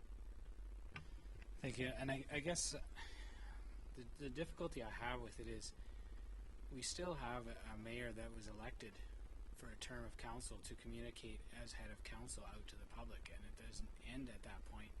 I think this is where you look at policy, and I'll bring it right back to you got to read the policy in its entirety to say what is the intent of the policy is to prevent a message going out that is not consistent with the township is doing, but that is consistent with an election platform, or using these sources to say elect me. So as long as that message is consistently for what the township is doing, then there should be no issue whether it's a communication by you, Councillor Kitchens or Morris, or by the mayor. We can communicate what we're doing within the job. No matter what happens, if we're sitting and I knock on the door to a resident and say I'm Councillor Van Leeuwen and hand out a card because they have an issue with a bridge or something, no matter what we do, you are going to have some type of different communication than any other resident who does not have that business card. But the very core of it is I don't use that card, or cannot, for the purpose of solely trying to access public for the next election. So you have to read a policy. A policy is set, but you have to read the meaning of the policy. So therefore, I would find it a move towards putting the public in the dark in regards to those they elected, and also handcuffing them, from you and myself, from being able to act in our role with all types of communication. And that's why we can still act in our role. And I think that if you look at it, your premier, all the different people that you see, there's not one point where suddenly they're not allowed to talk to the public. They're there as communication heads within parties or within municipal politics. Councillor Morris? I think no one wants to put the public in the dark. The corporate resource policy is not about severing communications with the public. It's about creating a level playing field for all potential candidates. Again, I think the city of Milton, or the town of Milton, got it right when they incorporated into their policy the following statement. They said, with regard to communications, ward newsletters, and advertising, there has generally been a date established after which sitting members of council are precluded from issuing general communications or newsletters to their constituents as a municipal expense. That's Milton's way of leveling the playing field. I don't understand why we're not willing to do that either. We have a communications officer. The communications can still flow. There's no such thing as putting the public in the dark here. But we do need to have a policy, not just for today, because I think if we don't have a proper policy, who knows, some future candidate that maybe not even sitting at the horseshoe today could abuse that policy because it's not clearly defined that it's a level playing field. And the Milton policy does that much better than we do. I'm going to turn it over to you. I know you have a comment there, but I just want to take issue with what you say the purpose of this document is, and it isn't that. It's not to create a level playing field. The purpose of it is how it states here. Is to provide a consistent approach and direction regarding the use of corporate resources to all candidates, registered third parties, and staff during an election year. That's the purpose of it. It's not to level a playing field. Councillor Bannon? Sorry, and are you able to give a definition, sorry, Councillor Morris, are you able to give a definition of what we call general information? So just because, again, statements like that sometimes have words that are subjective, and I don't know what exactly that means. So if we are talking about the work of a task of myself or yourself or the mayor, to look at it and say, are those general things or are those actual important communication pieces? So have they defined the word general in there, or is it still very, very loose? That's Morris. Thank you, Mr. Mayor. I think you're hung up on the wrong words there. The right words are that they can't communicate in any form at taxpayers' expense. That's what this policy is all about in the town of Milton. And so I think, again, it's all deference to the mayor. I disagree that, what you're reading there basically is interpreted to say all candidates should have equal access to the same resources and be able to promote their own campaign without the use of public assistance. And that's really what we're talking about here tonight. Not having one member of council, because he's had a pattern of doing something for the last 3 years, continue that pattern and giving him an unfair advantage in an election year. That's what this policy is trying to prevent. And so what we've got is something that endorses that.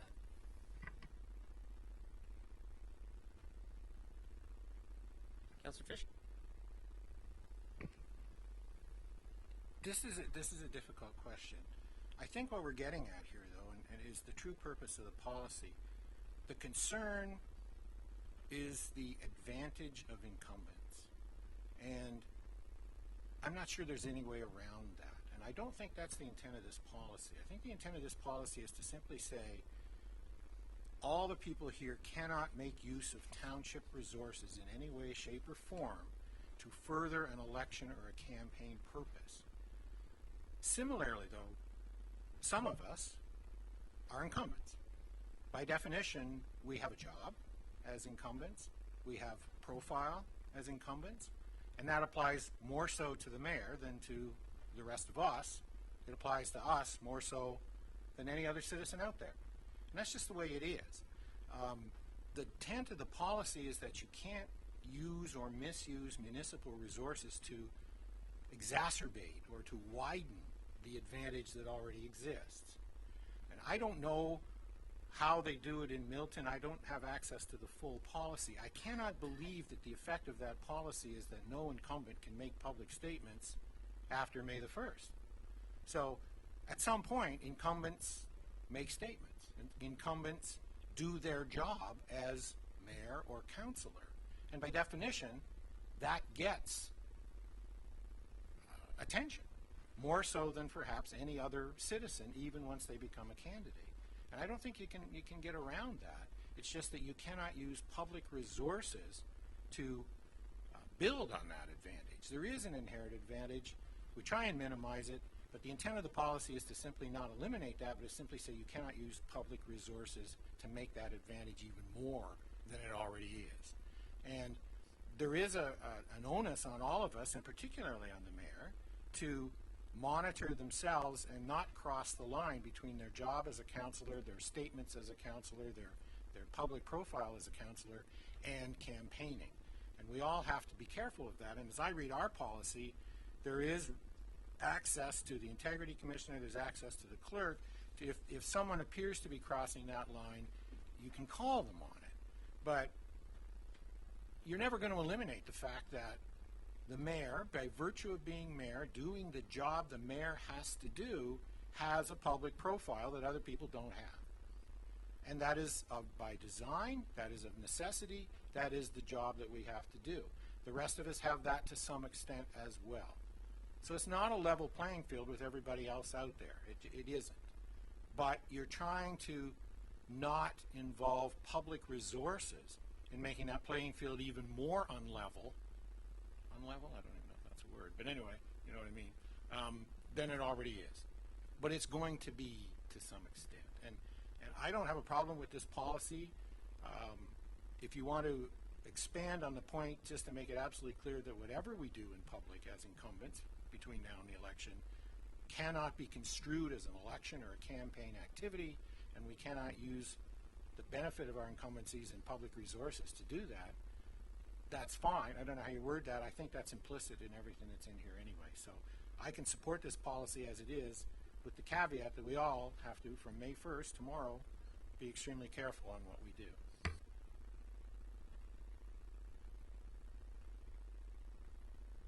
Councillor Workman? As the new kid on the block, so to speak, I plan on going out and meeting everyone because I haven't done that yet. So I plan on meeting all the small business owners like I would be campaigning, number one, to introduce myself, but is that considered campaigning under this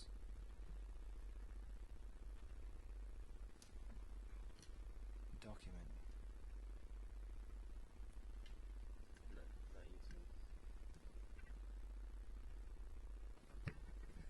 Well, it's part of your job, and as a new councillor, this policy is not intended to stop you from doing your job. So anything that you were doing should continue to be done. You need to serve the people of this community as you would. You just cannot be passing out business cards saying vote for me on October 22nd. But and there may be a fine line there, but you are expected to. Your term of council doesn't end until November the 30th. So you must continue business as usual, and the people out there really should not know that there's any difference in the way council delivers their services and their meetings continue. And so if that's what you intended to do as a new councillor, is go out and meet people, just don't cross that line and indicate that, well, I'm going to be running in the fall, unless you're prepared to file your papers tomorrow. Then if you file your papers tomorrow, you are a candidate and you can campaign. But not with your business card, because that's a corporate resource. Oh, okay. So what if they ask, oh, nice to meet you, can I have your card? How do I contact you? What do I... Well, see, there's a difference. If you're acting as a new councillor, I'm Dean Workman. Nice to meet you. Here's my business card. Councillor Ward 3. That's your normal. That's a normal activity of a councillor. If you are, if you have filed your nomination papers tomorrow and wish to campaign, then you would need to use a brochure that you have had printed as a candidate. Okay, gotcha. Okay. So, sorry, to clarify this, because now Kelly you have your radio stuff spot, right? So I just want to make sure we're all on the same page. So other councillors had opportunity to have that same sort of public access to those resources sponsored by the township, but didn't take advantage of that? Is that, and now, is it possible to start now, or is that off the table because there's been no track record, or? Through you, I do believe everybody had equal access to that funding, and how they spent it was up to them. I think if they all of a sudden started doing it now, I would have some concerns with that, in that the timing would be suspect. Yeah. Again, if you were delivering council information and you were acting as a councillor, then it's not campaigning. But it would be suspect if you all of a sudden started to do it tomorrow. Okay. It would be considered use of a corporate resource, I think. Thank you. I mean, at the end of the day, the intent is that the municipality's business and council's business and administration business needs to continue until November 30th, until we have a new council appointed. The radio is not a cost. The radio asked the mayor to have that. The previous mayor had the same relationship with the radio. I know that there's other relationships with other municipalities that they do as well. We have some of our staff already also go onto the radio to give updates and things of that nature. So it's just part of the communication piece. That's right. Thank you, and Councillor Workman. Almost every budget deliberation, we as council spoke about our budget as council, our communication budget, and what we're allowed to do, and it was always come out loud and clear. We have the ability to send documents, to use funding, to go forward in those communications, in training, all different aspects, and even the communication aspects of showing up to town halls. So we had access to our residents in that way. So it's been very clear, and some of us have chosen to use it, and some of us have not. And obviously, it's been consistent for the mayor to use it as head of council. Mr. Kitchus. Thank you, Mayor. Is it true that we are trading off with the radio for a service that we do for them? So the radio station does have their antenna on top of our water tower, and for the electrical hydro use, there is a fee, and then we receive radio time for that Kender has set up various messaging like Fire Safety Month or things of that nature, that we do trade that back and forth. The mayor's Tuesday morning is not part of that.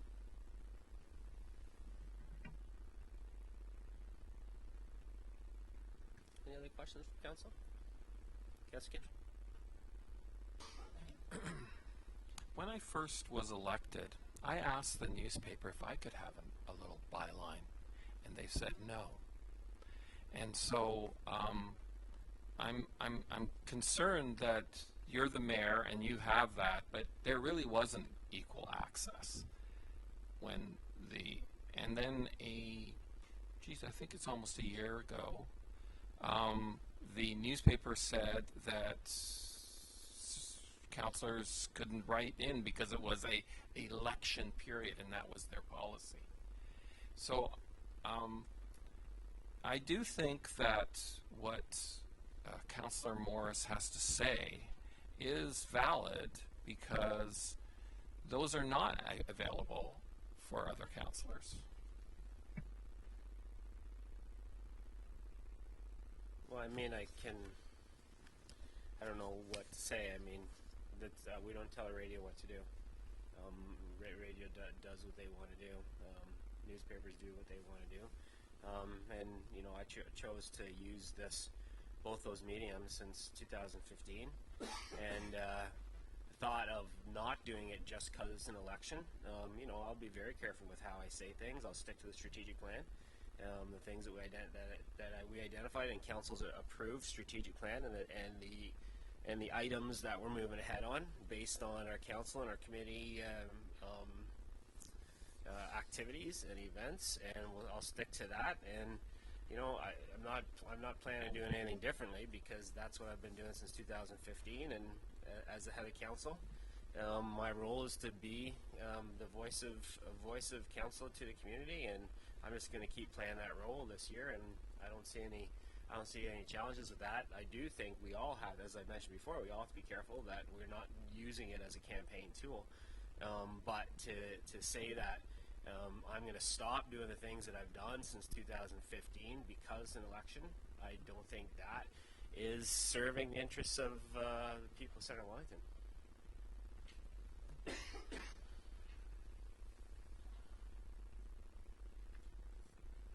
Okay, anything else? Councillor Fisher? Thank you. Just a specific question. I'm looking at paragraph 13 of this policy. It's the one around existing social media accounts or websites, and including a statement after May the 1st. Is that, do you want to explain how that will actually work? If, say you do have an existing website, or you do have an existing Twitter account or something like that, what does this policy require us to do?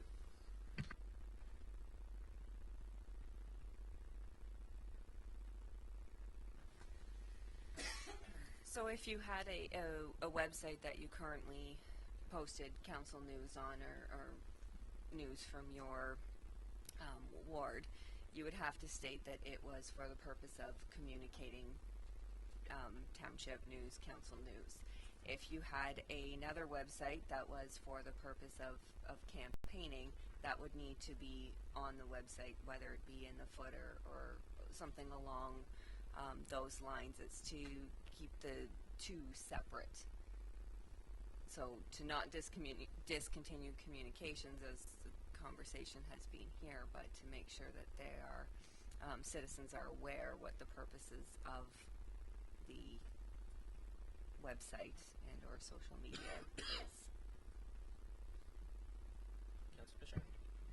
So technically, you have to add if you don't have that statement there already, it has to be added somewhere to that. Yes, that's the intent. It's just as part of the amendments, I believe, you have to say who's paying for the advertisement, and that falls in line with those things. I think, Councillor Fisher, we have to make it clear, and we have to distinguish what is a campaign page and what is your existing communications with the community. It just needs to be perfectly clear what the intent is behind the page or the website or the social media. Is that this is my campaign page, this is where I'm going to, display my platform. However, on this other page with my current friends, this is my current communication tool with the community.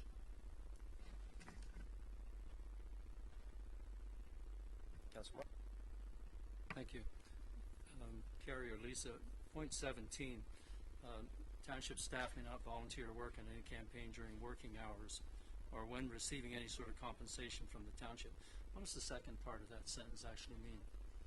Does it mean the same thing as the first part, or is it something totally different?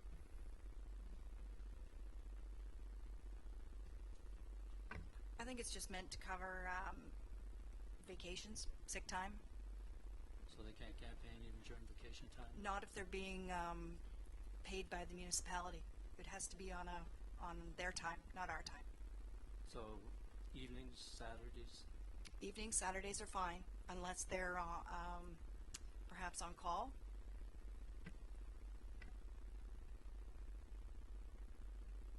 Councillor Workman? Thank you, Mr. Mayor. So if you, what if it's you own the website and it's your dime that's carrying the hosting and everything like that? How does this cover that? Like, can't you, I mean, I thought the policy was about using township funds. So, do you have to have a separate website and create another one if you've already got one and have them distinguished as different even though you're paying for it and you're not taking any money from the township?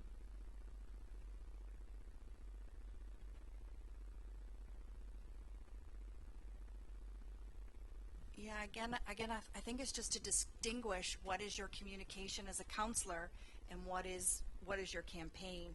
That part is not necessarily a use of corporate resources, because we don't, but it's just important that you distinguish that you cannot be accused of campaigning when you're not allowed to campaign. It's kind of been slid in there at the same time. That's better. I think the idea of recognizing corporate branding and corporate logos and that kind of stuff, when you're campaigning and we're out and about, we don't have, or we should not have, at least according to this policy, that corporate logo. It doesn't say, I'm here on behalf of Centre Wellington. When we're doing our job and we're sending out information in regards to Centre Wellington or what's happening down that street, that's when you see the corporate logo. And I think that that's really the defining, again, looking at, if you're on, I guess you look at it as a police officer. If you're on duty, you're wearing your badge. If you're off duty, don't wear it. And I think that's kind of the thing where the guiding line, I guess, and it says that in here. You can read that inside this. Andy? And I think it goes a little bit back to Councillor Fisher's. And I think if a number you have accounts, Facebook pages or Twitter pages where you're retweeting a number of the message from the township. If you're retweeting and sharing information that's communication coming from the organization, or you're speaking to information that was approved by council this evening, that would still be your council communication. If you then have a second website or a Twitter feed that would be speaking about your platform or campaigning, then that's where you would have to change the difference. Is that helpful, Councillor Fisher? It is, and I'm glad you mentioned the Twitter thing, because the retweeting causes concern, because you're retweeting, but what you're saying is you can do that, but you're almost getting back to Councillor Workman's point. If it's your stated campaign website, then you can't be retweeting township things. Correct. So really, you need another. Correct. Even though it's your own, and even though you're paying for it, you have to keep those two things separate. Exactly. That's why I raised it. All right. Thank you. But another thing that we talked about that's critical is when you're using social media, I can't just change the name of my Facebook page to, if I choose to run, I can't change the name of it to Canada and use all those friends. I have to start something brand new. So that's really critical, because you can't, because you're leveraging your position as a member of council to get the friends in the first place. So you can't leverage that and just change the title of the Facebook page. That would be inappropriate, right? Because that comes back. That's a use of the corporate resource or your position to gain you access to people. So you got to start fresh.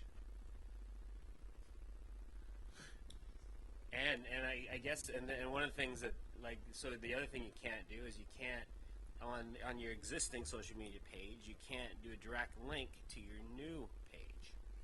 You really have to start fresh, because that would be an easy way to transition it over. And so that's a no-no either, because again, you're leveraging your past position to give you an advantage. So that's got to be fresh.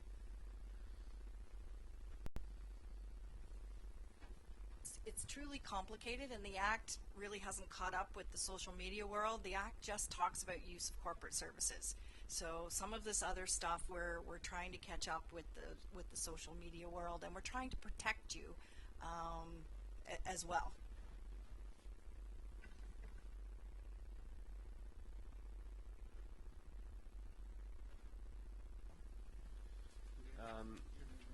Yeah. Do we? No. Oh no, that was the one before. Okay, well, I'm going to read the recommendation that the Council of the Township Centre Wellington adopt the use of corporate resources policy as attached to report COR 2018-32 dated April 30th, 2018. Move for that recommendation. Councillor Fisher, seconded by Councillor Van Leeuwen. All in favor? Opposed? And that carries.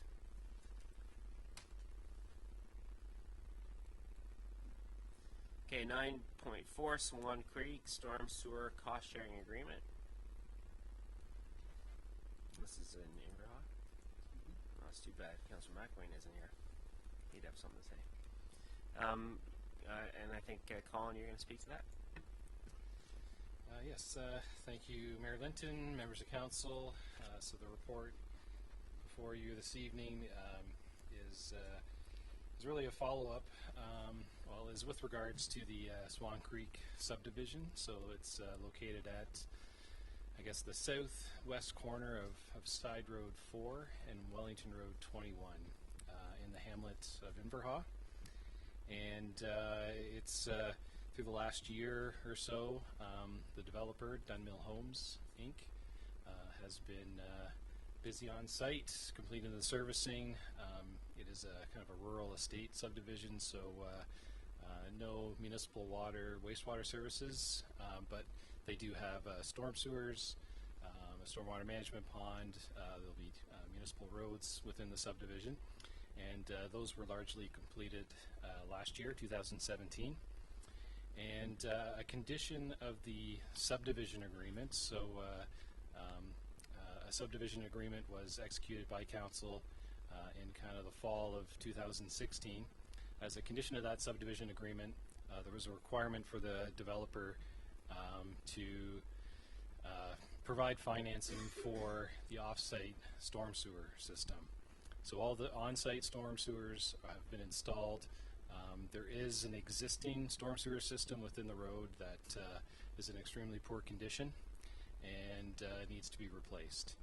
And so we've been working with the developer over the last several months to come up with an agreement to get that storm sewer system replaced. And we're actually moving it as well. It's not in the greatest location. It's right beside an existing garage on private property. And we're looking at moving this storm sewer outlet to the adjacent property, which is owned by the Grand River Conservation Authority. And so, so basically the works include, are all within municipal road allowances, whether it be the townships or the County of Wellington.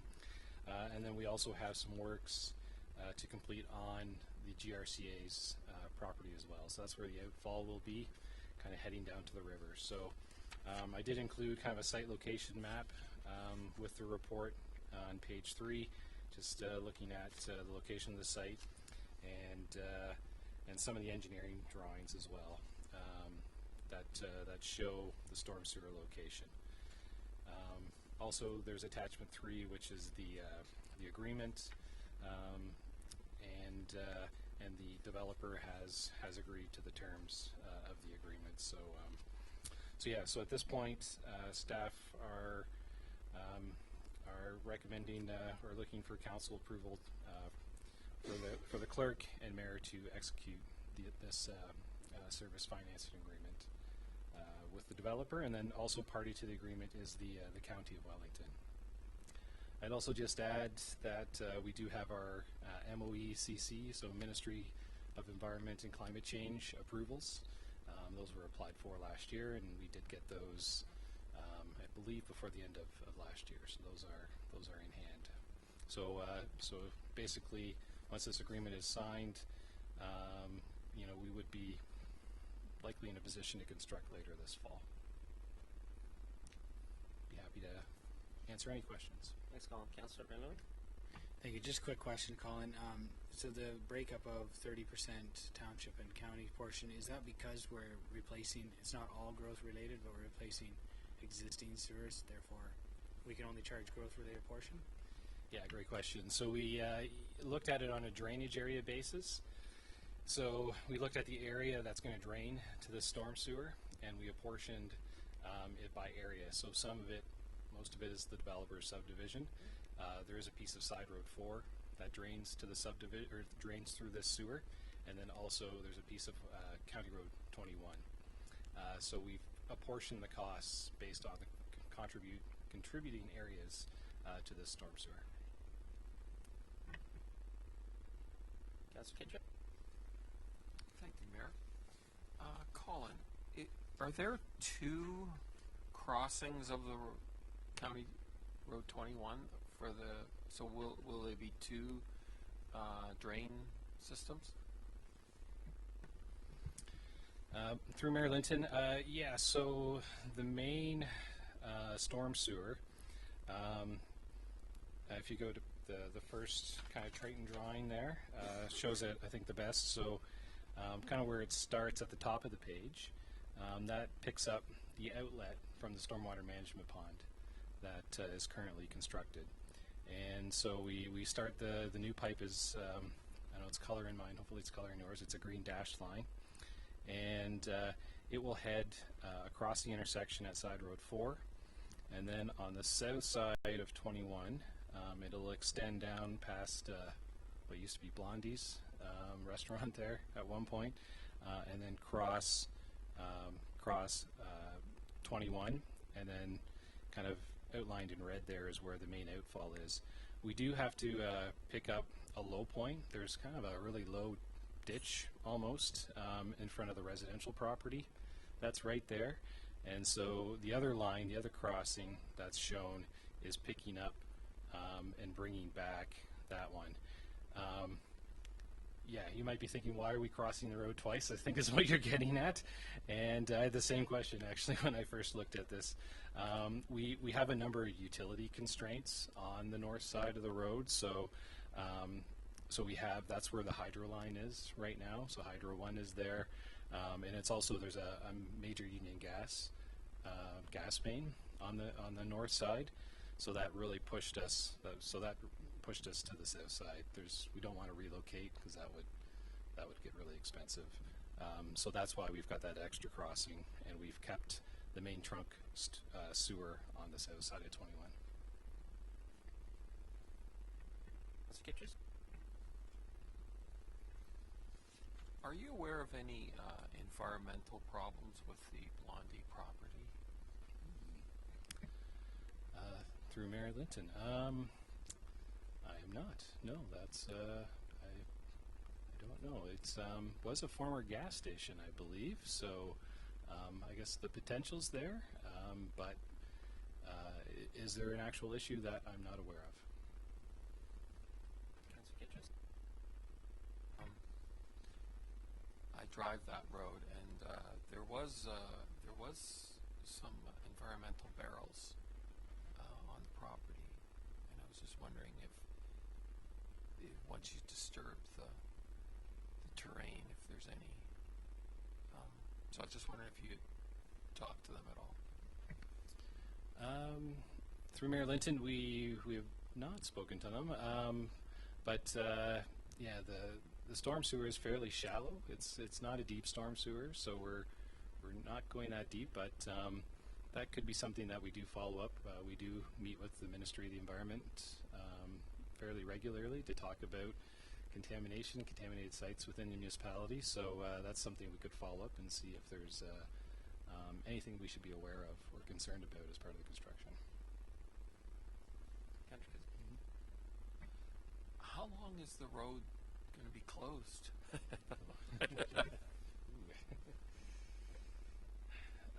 Through Mayor Linton,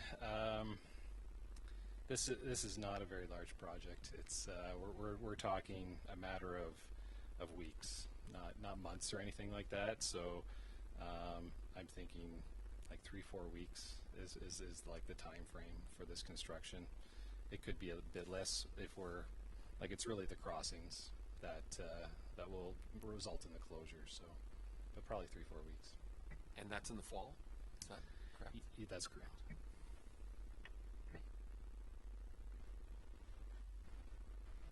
Anything else from council?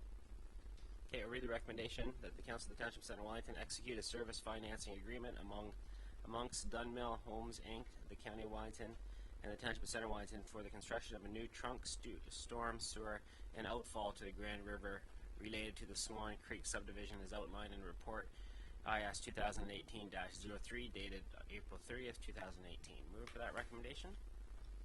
Councillor Workman, seconded by Councillor Kitchus. All in favor? And that's carried. Have a couple information items in section 10. Oh yeah, that's where. Okay. All right. Before we get to that, we have 9.5 is a funding agreement for the red funding contribution.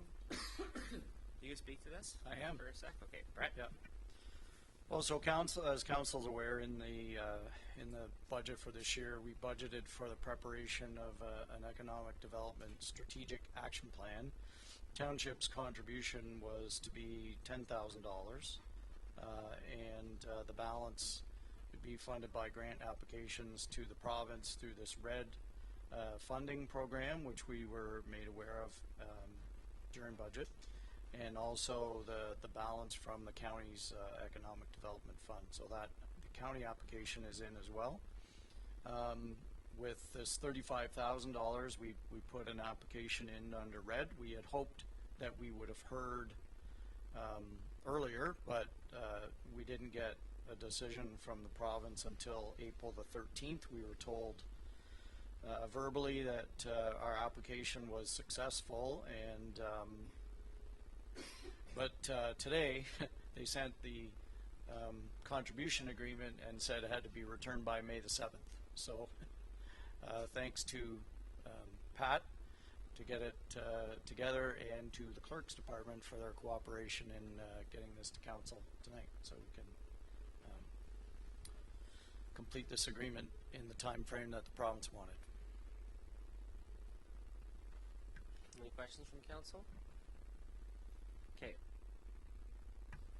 That the Council of Township Centre Wellington authorizes the Mayor and Clerk to sign the contribution agreement for the Ministry of Agriculture, Food and Rural Affairs for funding for the purpose of an economic development strategic action plan. Mover. Councilor Lewin, seconded by Councilor Kittress. All in favor? And that's carried. Okay, now we'll move on to information items. We have two items there. We have a Treasurer's Annual Statement, and it talks to the interest-free loans. You have anything that introduce with that, Dan?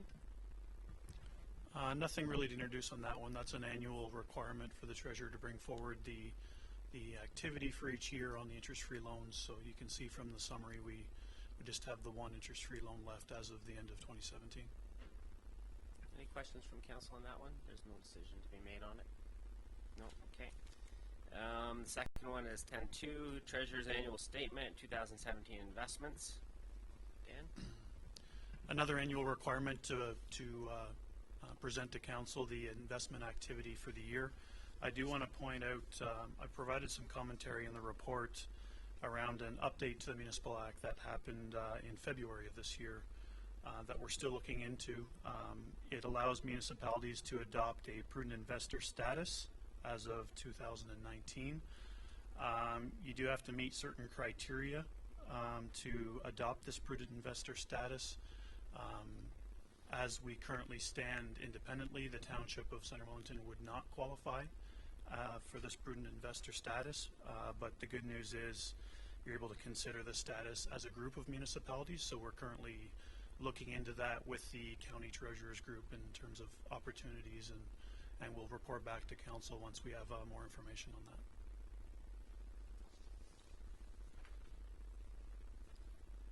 Anything from council on this one? Okay, I'll read the there is no recommendation. Okay, 10.2, moving on to the closed session.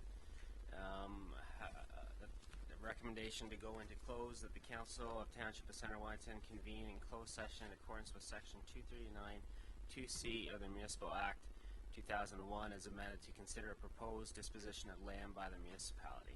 Well, mover to go into closed. Councillor Fisher, seconded by Councillor Workman. All in favor? Okay, we're in closed. This is with different mic.